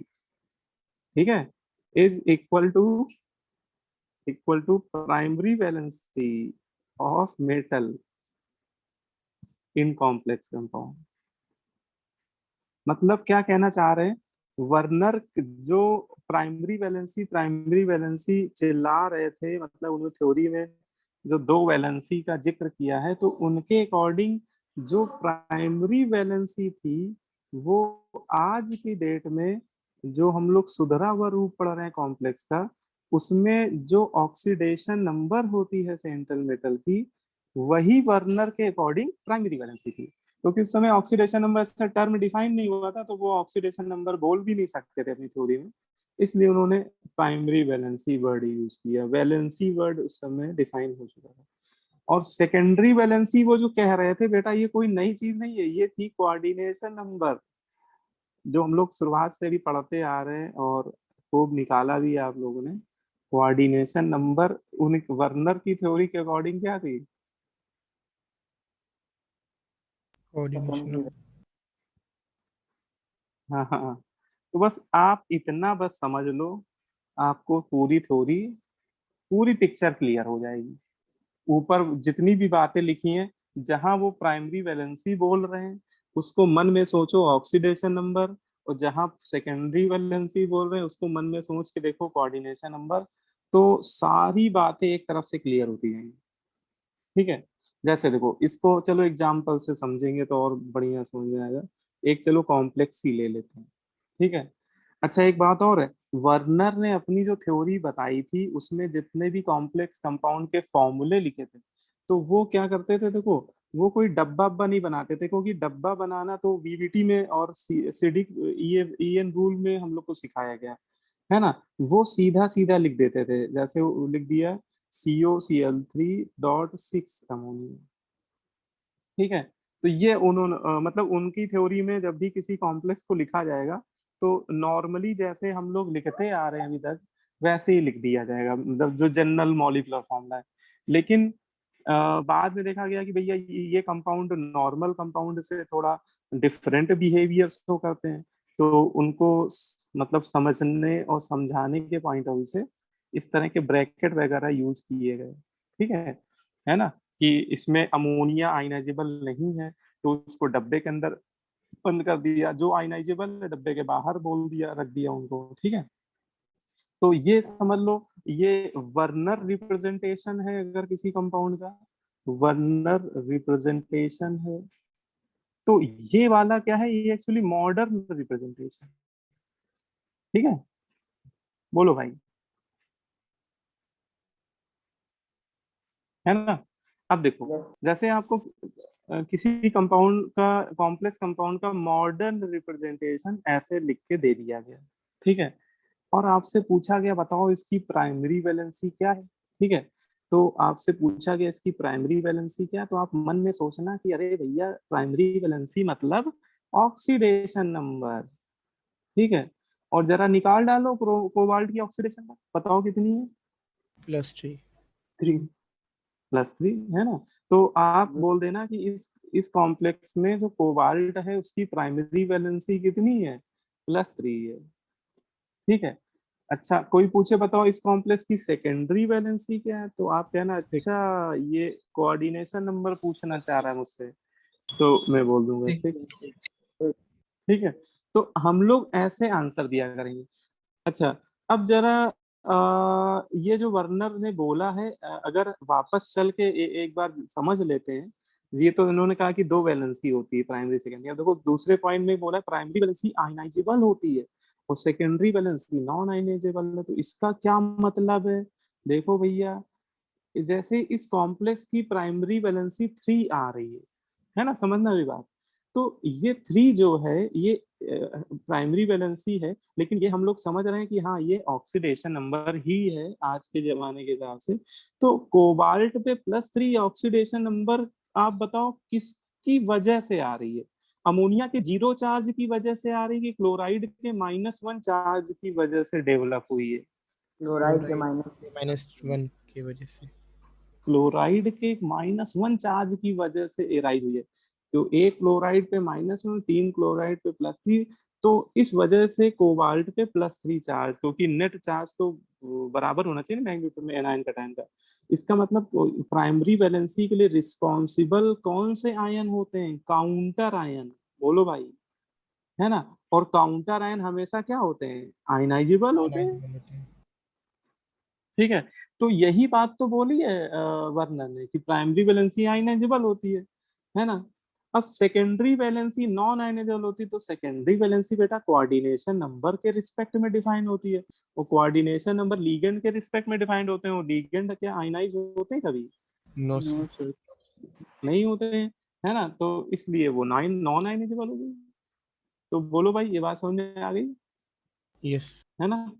प्राइमरी वैलेंसी नॉन डायरेक्शनल है, तो बिल्कुल सही बात है। प्राइमरी वैलेंसी वाले आयन, काउंटर आयन जो होते हैं वो आयनाइज हो जाते हैं। एक्चुअली वो मतलब कि आयनिक कूलाम्बिक फोर्सेस से अट्रैक्ट होते हैं। मतलब जो जैसे क्लोराइड आयन है वो एक्चुअली कूलाम्बिक फोर्स से अटैच्ड है, ठीक है, आयनिक नेचर है उसके अंदर। लेकिन जो अमोनिया है, अमोनिया तो हम लोग जानते हैं कि लीगेंड किस बॉन्ड से जुड़े होते हैं, सेंट्रल एटम से, कोऑर्डिनेट बॉन्ड से। और कोऑर्डिनेट बॉन्ड एक तरह का कोवेलेंट बॉन्ड ही होता है। कोवेलेंट बॉन्ड कैसे होते हैं, डायरेक्शनल होते हैं। ठीक है, आयनिक बॉन्ड कैसे होते हैं, नॉन डायरेक्शनल होते हैं। ठीक है, अब जैसे अगला पॉइंट है, कह रहा है कि primary valency generally satisfy by anion. Primary valency ज्यादातर एनायन मतलब निगेटिवली चार्ज आयन से सेटिस्फाई होते हैं, लेकिन सेकेंडरी वैलेंसी एनायन कैटायन सबसे सेटिस्फाई होते हैं। तो सेकेंडरी वैलेंसी तो कोऑर्डिनेशन नंबर होता है, कोऑर्डिनेशन लीगेंड से सेटिस्फाई होते हैं। और लीगेंड हम लोग पढ़ चुके हैं कि एनायनिक भी होते हैं, कैटायनिक भी होते हैं, न्यूट्रल भी होते हैं। लीगेंड तो तरह तरह के हो सकते हैं, है ना। और बोलो भाई, और प्राइमरी वैलेंसी जो है वो काउंटर आयन से रिस्पेक्ट में डिफाइन होती है। और काउंटर आयन यहाँ पे क्या है, क्लोराइड आयन है। क्लोराइड आयन क्या है, एनायन है ना। वो भी उन्होंने जनरली वर्ड यूज किया है कि इसको ऑलवेज भी नहीं कह सकते, ठीक है। अच्छा, ये बात समझ में आ गई, सर है ना। Yes sir. हाँ बोलो। जो आयनिक और मतलब नॉन डायरेक्शनल होता है, मतलब ये कैसे पता चलता है। जो आयनाइज हो रहा है, कंप्लीटली आयनाइज हो रहा है, वो तो आयन के फॉर्म में एग्जिस्ट कर रहा है ना। Yes sir. और इसमें अगर ये देखा जाए तो ये पानी के अंदर क्लोराइड आयन और ये कैटायन, तो जब ये दोनों जुड़े हुए थे पानी के अंदर ये अलग अलग हो गए, लेकिन सॉलिड स्टेट में तो ये दोनों जुड़े हुए थे। तो कटायन और एनायन, अरे भाई फिजिक्स में पहला लॉ पढ़ते हो इलेक्ट्रोस्टैटिक्स में, कौन सा, कूलॉम्स लॉ। तो एक पॉइंट चार्ज प्लस क्यू और माइनस क्यू के बीच में कौन सा फोर्स लगता है? Attractive force. इलेक्ट्रोस्टैटिक फोर्स लगता है ना, कूलॉम्बिक फोर्स होते हैं। Yes sir. जो परफेक्ट आयन होते हैं उनके बीच में तो इलेक्ट्रोस्टैटिक फोर्स ही लगेगा। तो इसमें उन्होंने जो भी बात बताई बहुत बेसिक बात बताई हम लोगों को, लेकिन वही है कि उन्होंने जो टर्म यूज की है प्राइमरी सेकेंडरी वैलेंसी, वो हमारे लिए आज की डेट में थोड़े से नए हैं, बस इसीलिए हम लोग को अजीब लग रही थी। बाकी है बहुत आसान। अब देखो उन्होंने एक पिक्टोरियल रिप्रेजेंटेशन भी बनाना सिखाया कि मान लो यही जो ऊपर कॉम्प्लेक्स लिखा है इसको मैं पिक्चर से अगर ड्रॉ करूं, तो उन्होंने क्या बोला कि सेंट्रल एटम जो है मेटल को चारों तरफ से उसमें जितनी भी स्पेसीज हैं उनसे सराउंड कर दो, है ना। जिसमें इस कॉम्प्लेक्स में देखो तो कोबाल्ट आयन है और क्लोराइड है, अमोनिया है। तो मैंने क्या किया, हाँ क्लोराइड आयन और 6 अमोनिया है, तो अमोनिया 6 दिखाने पड़ेंगे आपको, ठीक है, ऐसे सराउंड कर दो। अच्छा, अब इसमें जो जो स्पेसीज उसकी प्राइमरी वैलेंसी के लिए रिस्पॉन्सिबल है उसको डैश लाइन से कनेक्ट करना है। तो प्राइमरी वैलेंसी के लिए रिस्पॉन्सिबल कौन है बेटा? सर ये CH क्लोराइड आयन है ना, और सेकेंडरी वैलेंसी के लिए रिस्पॉन्सिबल है ये 6 अमोनिया। तो मैं क्या करूंगा, जितने क्लोराइड आयन है उनको मैं डॉटेड या डैश लाइन से कनेक्ट कर दूंगा, ठीक है। अगर इसका वर्नर रिप्रेजेंटेशन मुझसे अगर पूछा जाएगा तो, लेकिन अमोनिया क्योंकि उसके लीगेंड्स हैं और लीगेंड हमेशा सेकेंडरी वैलेंसी डिटरमाइन करते हैं, इसलिए उसको मैं किससे कनेक्ट करूंगा, डार्क लाइन से। तो ये जो डायग्राम आप देख रहे हो ये वर्नर थ्योरी में एज ए वर्नर, इसको वर्नर पिक्टोरियल रिप्रेजेंटेशन बोला गया है ना, वर्नर्स पिक्टोरियल रिप्रेजेंटेशन। बोलो भाई, आई बात समझ में आई कि नहीं आई? yes sir आप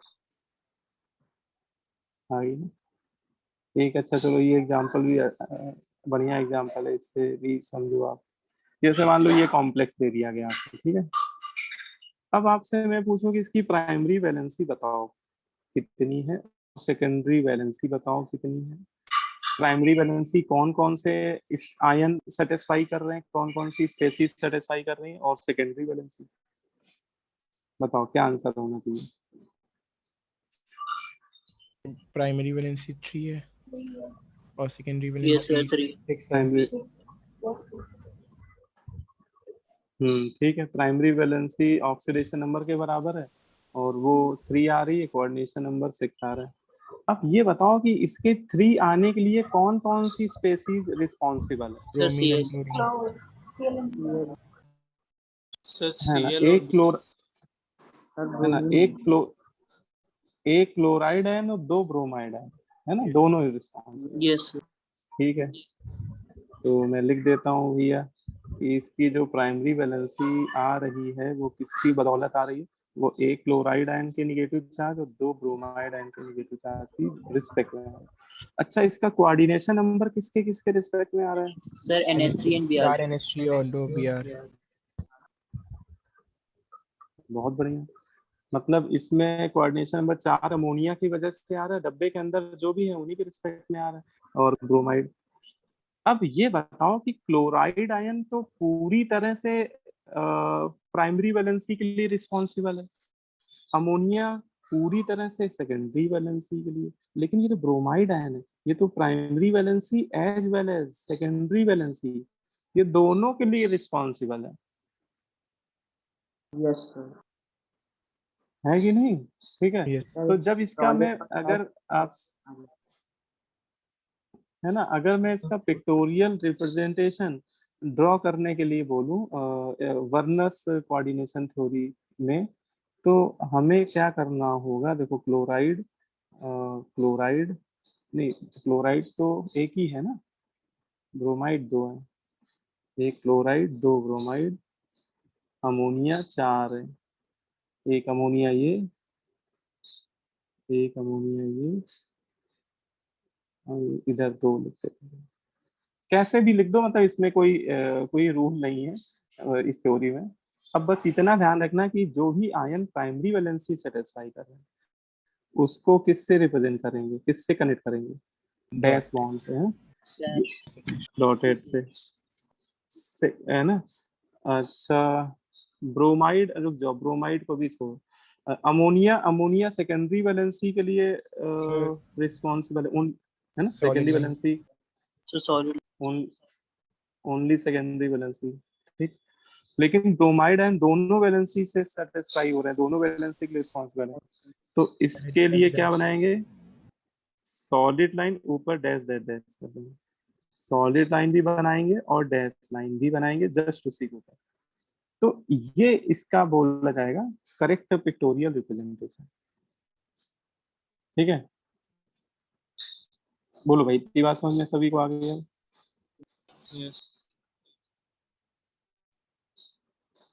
ठीक है। अब इसमें बोलो, इसमें किसी को डाउट हो तो बताओ मुझे जल्दी से। No sir. अब इसमें क्या है कि क्वेश्चन कैसे पूछे जाते हैं, ठीक है। वर्नर थ्योरी में हमसे कैसे क्वेश्चन पूछे जाएंगे, तो देखो एक क्वेश्चन तो इस तरह का बन जाता है सिंपल, कि कॉम्प्लेक्स दे दिया जाएगा, बोला जाएगा इसकी प्राइमरी वैलेंसी बताओ, सेकेंडरी वैलेंसी बताओ, तो हम लोग बता देंगे, ठीक है। बहुत ज्यादा डायग्राम पूछेगा तो वो भी बता देंगे, ठीक है। लेकिन इसमें एक क्वेश्चन ज्यादातर आपसे इस तरह का पूछा जाएगा कि कोई कॉम्प्लेक्स दे दिया जाएगा, ठीक है, और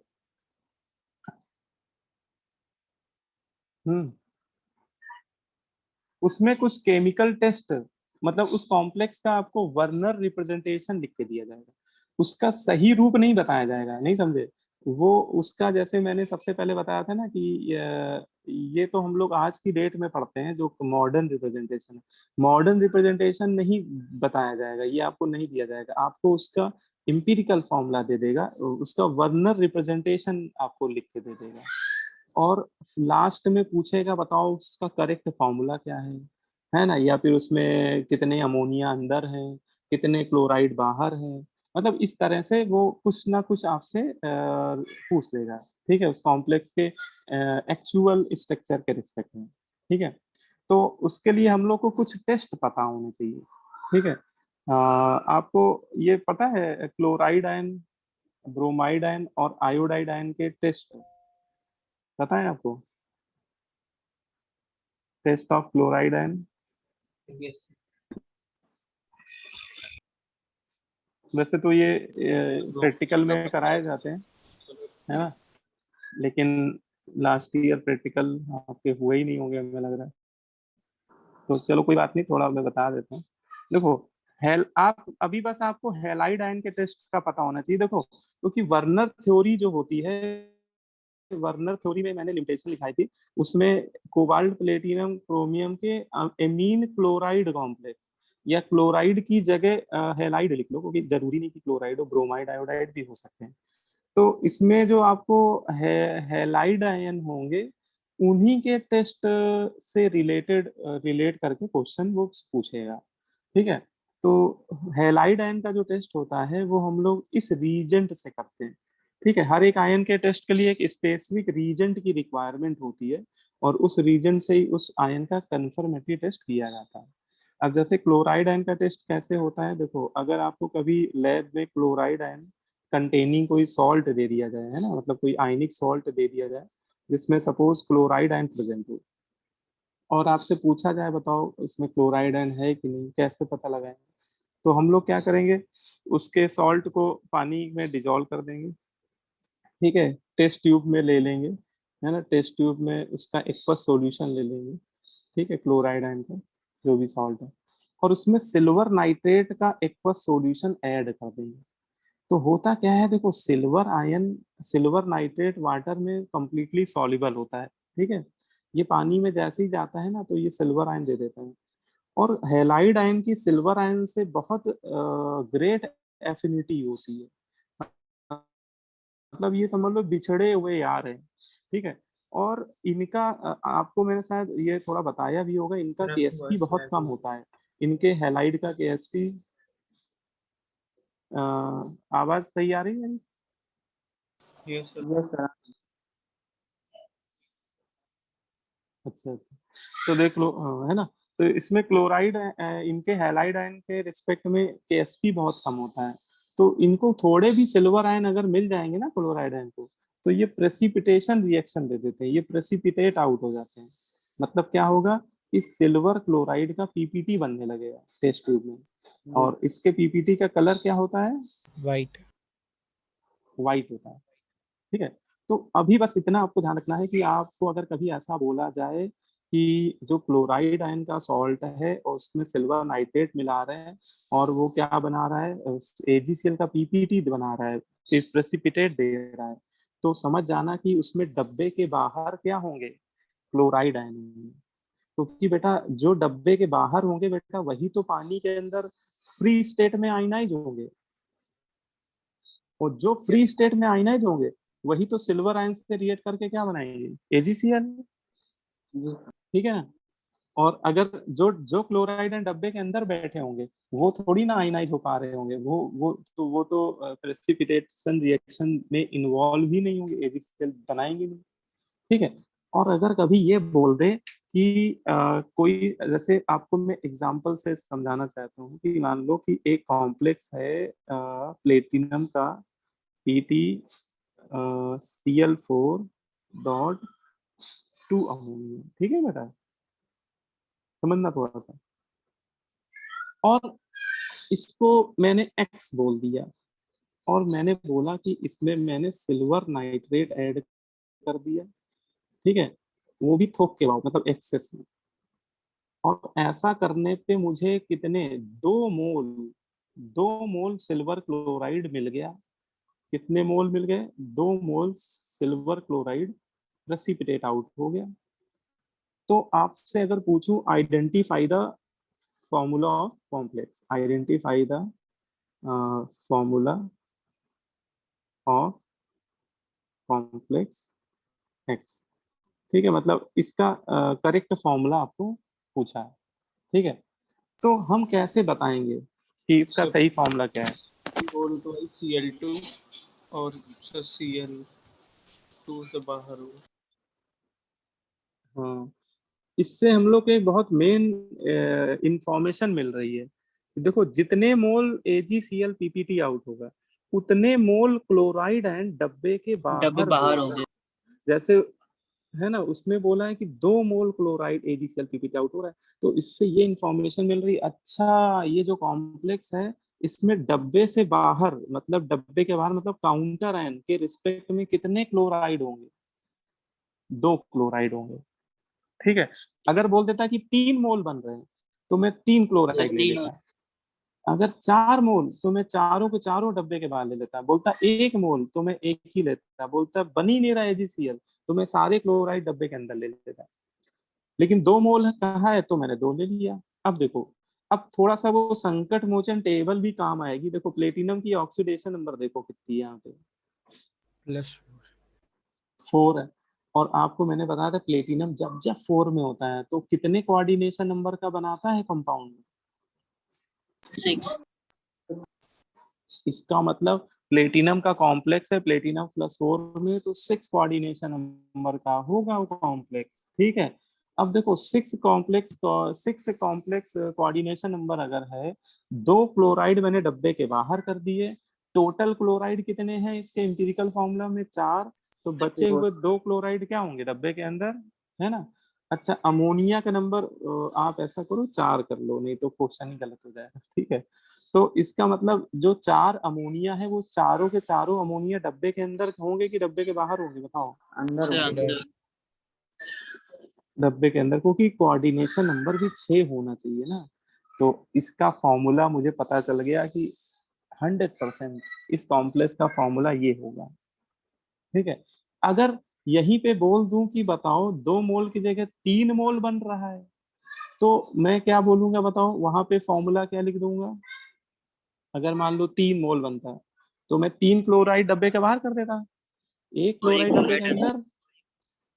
हाँ, फिर अमोनिया वहां आपको 5 दिए जाएंगे। फिर उस केस में अमोनिया 4 की जगह कितने दिए जाएंगे, फिर 5 दिए जाएंगे। फिर उसी हिसाब से वो सेट करके देगा आपको तो उस केस में कॉम्प्लेक्स का फॉर्मूला ये है। बोलो भाई, नहीं समझे?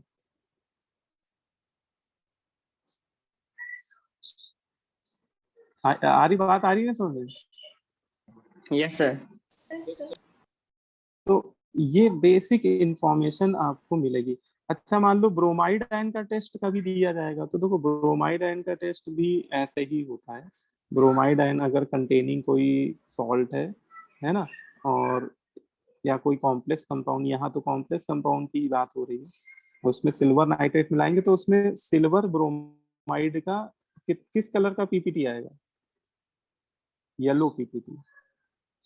ठीक है, सिल्वर ब्रोमाइड का पीपीटी क्या होता है? येलो होता है। ठीक है, और सिल्वर आयोडाइड, अगर मान लो आयोडाइड आयन होंगे और उसका टेस्ट करने को बोला जाए, तो उसका टेस्ट में क्या होगा कि उसमें भी वही मिलाएंगे, सिल्वर नाइट्रेट। ठीक है, और सिल्वर नाइट्रेट ऐड करने पे वो भी येलो पीपीटी ही देगा, लेकिन Pale थोड़ा सा yellow. डिफरेंस होता है। हाँ, एजीआई का जो येलो होता है वो कैसा होता है? ये थोड़ा सा ब्राइट ब्राइट येलो बोला जाता है, मतलब थोड़ा सा ब्राइटनेस होगी। ठीक है, ब्राइट येलो। और इसका जो येलो पीपीटी होगा वो थोड़ा सा डार्क येलो होगा। नहीं समझ, बात समझ में आ रही नहीं आ रही? Yes. इसका देखो, इसमें येलो पीपीटी ऐसा बनेगा, मतलब वो थोड़ा सा डार्क येलो होगा, इसको बोलेंगे डार्क येलो, एजीबी आएगा, या डार्क या डीप येलो भी बोला जाता है, डीप येलो। ठीक है, लेकिन अगर इसका होगा सिल्वर आयोडाइड का, तो वो ब्राइट येलो होगा। भाई येलो में भी वैरायटी होती है। ठीक है, और इसको कंफर्म करने का एक तरीका भी होता है कि जैसे कोई बच्चा पहली बार टेस्ट कर रहा है, तो उसको यही नहीं पता चलेगा कि कौन सा ब्राइट येलो है कौन सा डार्क येलो है। तो उन दोनों में कंफर्म करने का तरीका होता है, इसको अमोनिया के एक्वस सॉल्यूशन में डिसॉल्व कर देते हैं, तो जो ये वाला होता है सिल्वर ब्रोमाइड का, ये सॉल्युबल हो जाता है। ठीक है, ये सिल्वर ब्रोमाइड का येलो पीपीटी अमोनिया के एक्वस सॉल्यूशन में क्या होता है? सॉल्युबल हो जाता है। लेकिन अगर सिल्वर आयोडाइड बन रहा है और उसको आप डिजोल्व कर रहे हैं अमोनिया के एक्वस सॉल्यूशन में, तो वो फिर क्या होगा? वो सॉल्युबल नहीं होता है। इससे कन्फर्म भी हो जाता है ना, कि वो कौन सा है। बोलो भाई, Yes. है ना? Yes. तो ये है, तो ये दोनों में एक डिफरेंस भी होता है। बाकी देखो, आपको वैसे मतलब यहाँ पे इसी से है कि अगर ब्रोमाइड आयन होगा तो सिल्वर नाइट्रेट मिलाएंगे तो एजीबीआई बनेगा।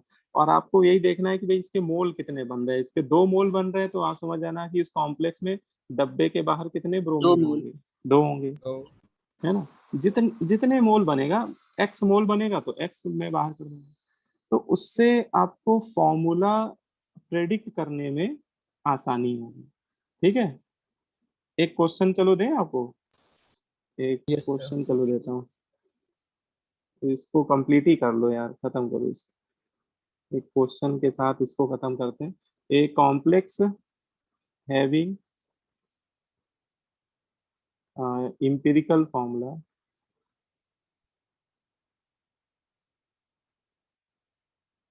कोबाल्ट का कॉम्प्लेक्स है CuCl3 डॉट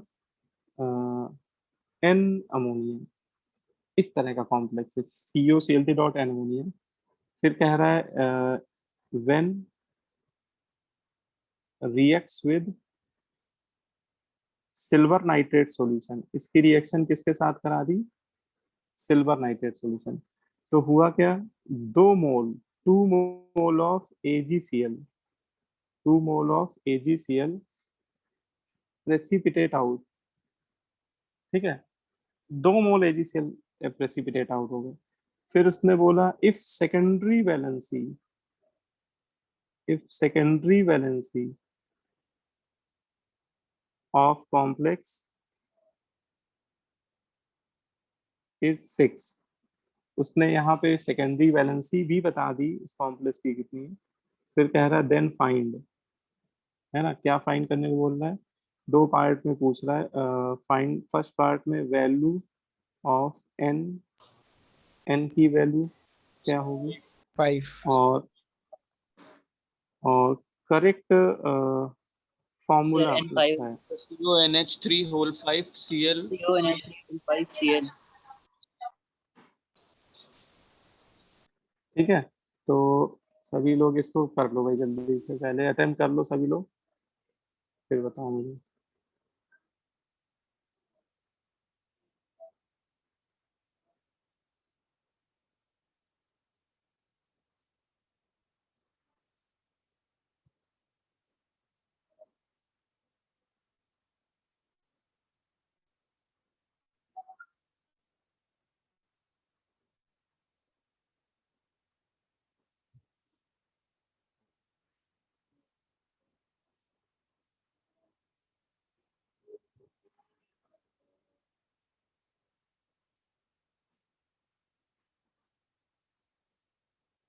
चलो बताओ। अच्छा, एन की वैल्यू क्या आ रही है? 5 Sir 5. 5. 5 एन की वैल्यू 5 आ रही है, तो ठीक है, करेक्ट। और फॉर्मूला क्या आ रहा है? CONH whole 5 Cl ब्रैकेट के 5 बाद Cl. Cl2. ब्रैकेट के बाद Out of bracket Cl. ठीक है, गुड। तो बिल्कुल सही बताया आपने, है ना। तो बस ये इस तरह के क्वेश्चन काफी मिलेंगे। जैसे इसमें पहली लाइन यही सबसे इम्पोर्टेंट है कि सिल्वर नाइट्रेट के साथ ये 2 मोल एजिसिल दे रहा है।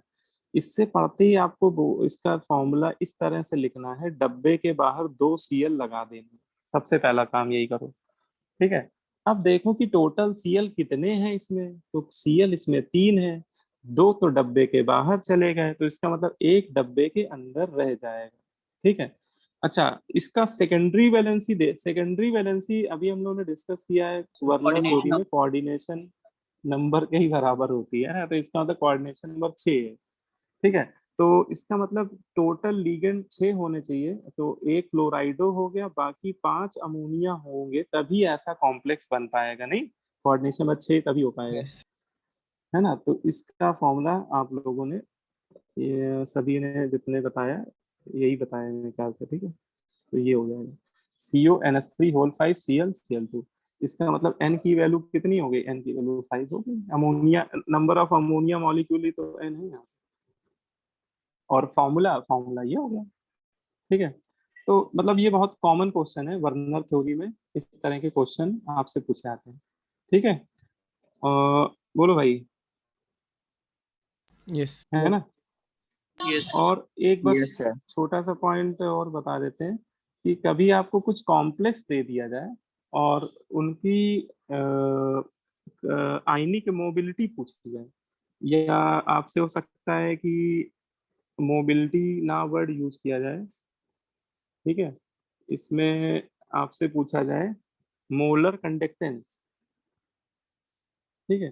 तो बस एक इसमें पॉइंट लिख लो, किसी भी कॉम्प्लेक्स का जो मोलर कंडक्टेंस होता है या कंडक्टिविटी होती है, मोलर कंडक्टिविटी, ठीक है, वो डायरेक्टली प्रोपोर्शनल होती है उस कॉम्प्लेक्स के वन टाफ फैक्टर की। मैं ये आपको बिल्कुल सिंपल तरीका बता रहा हूँ, ठीक है।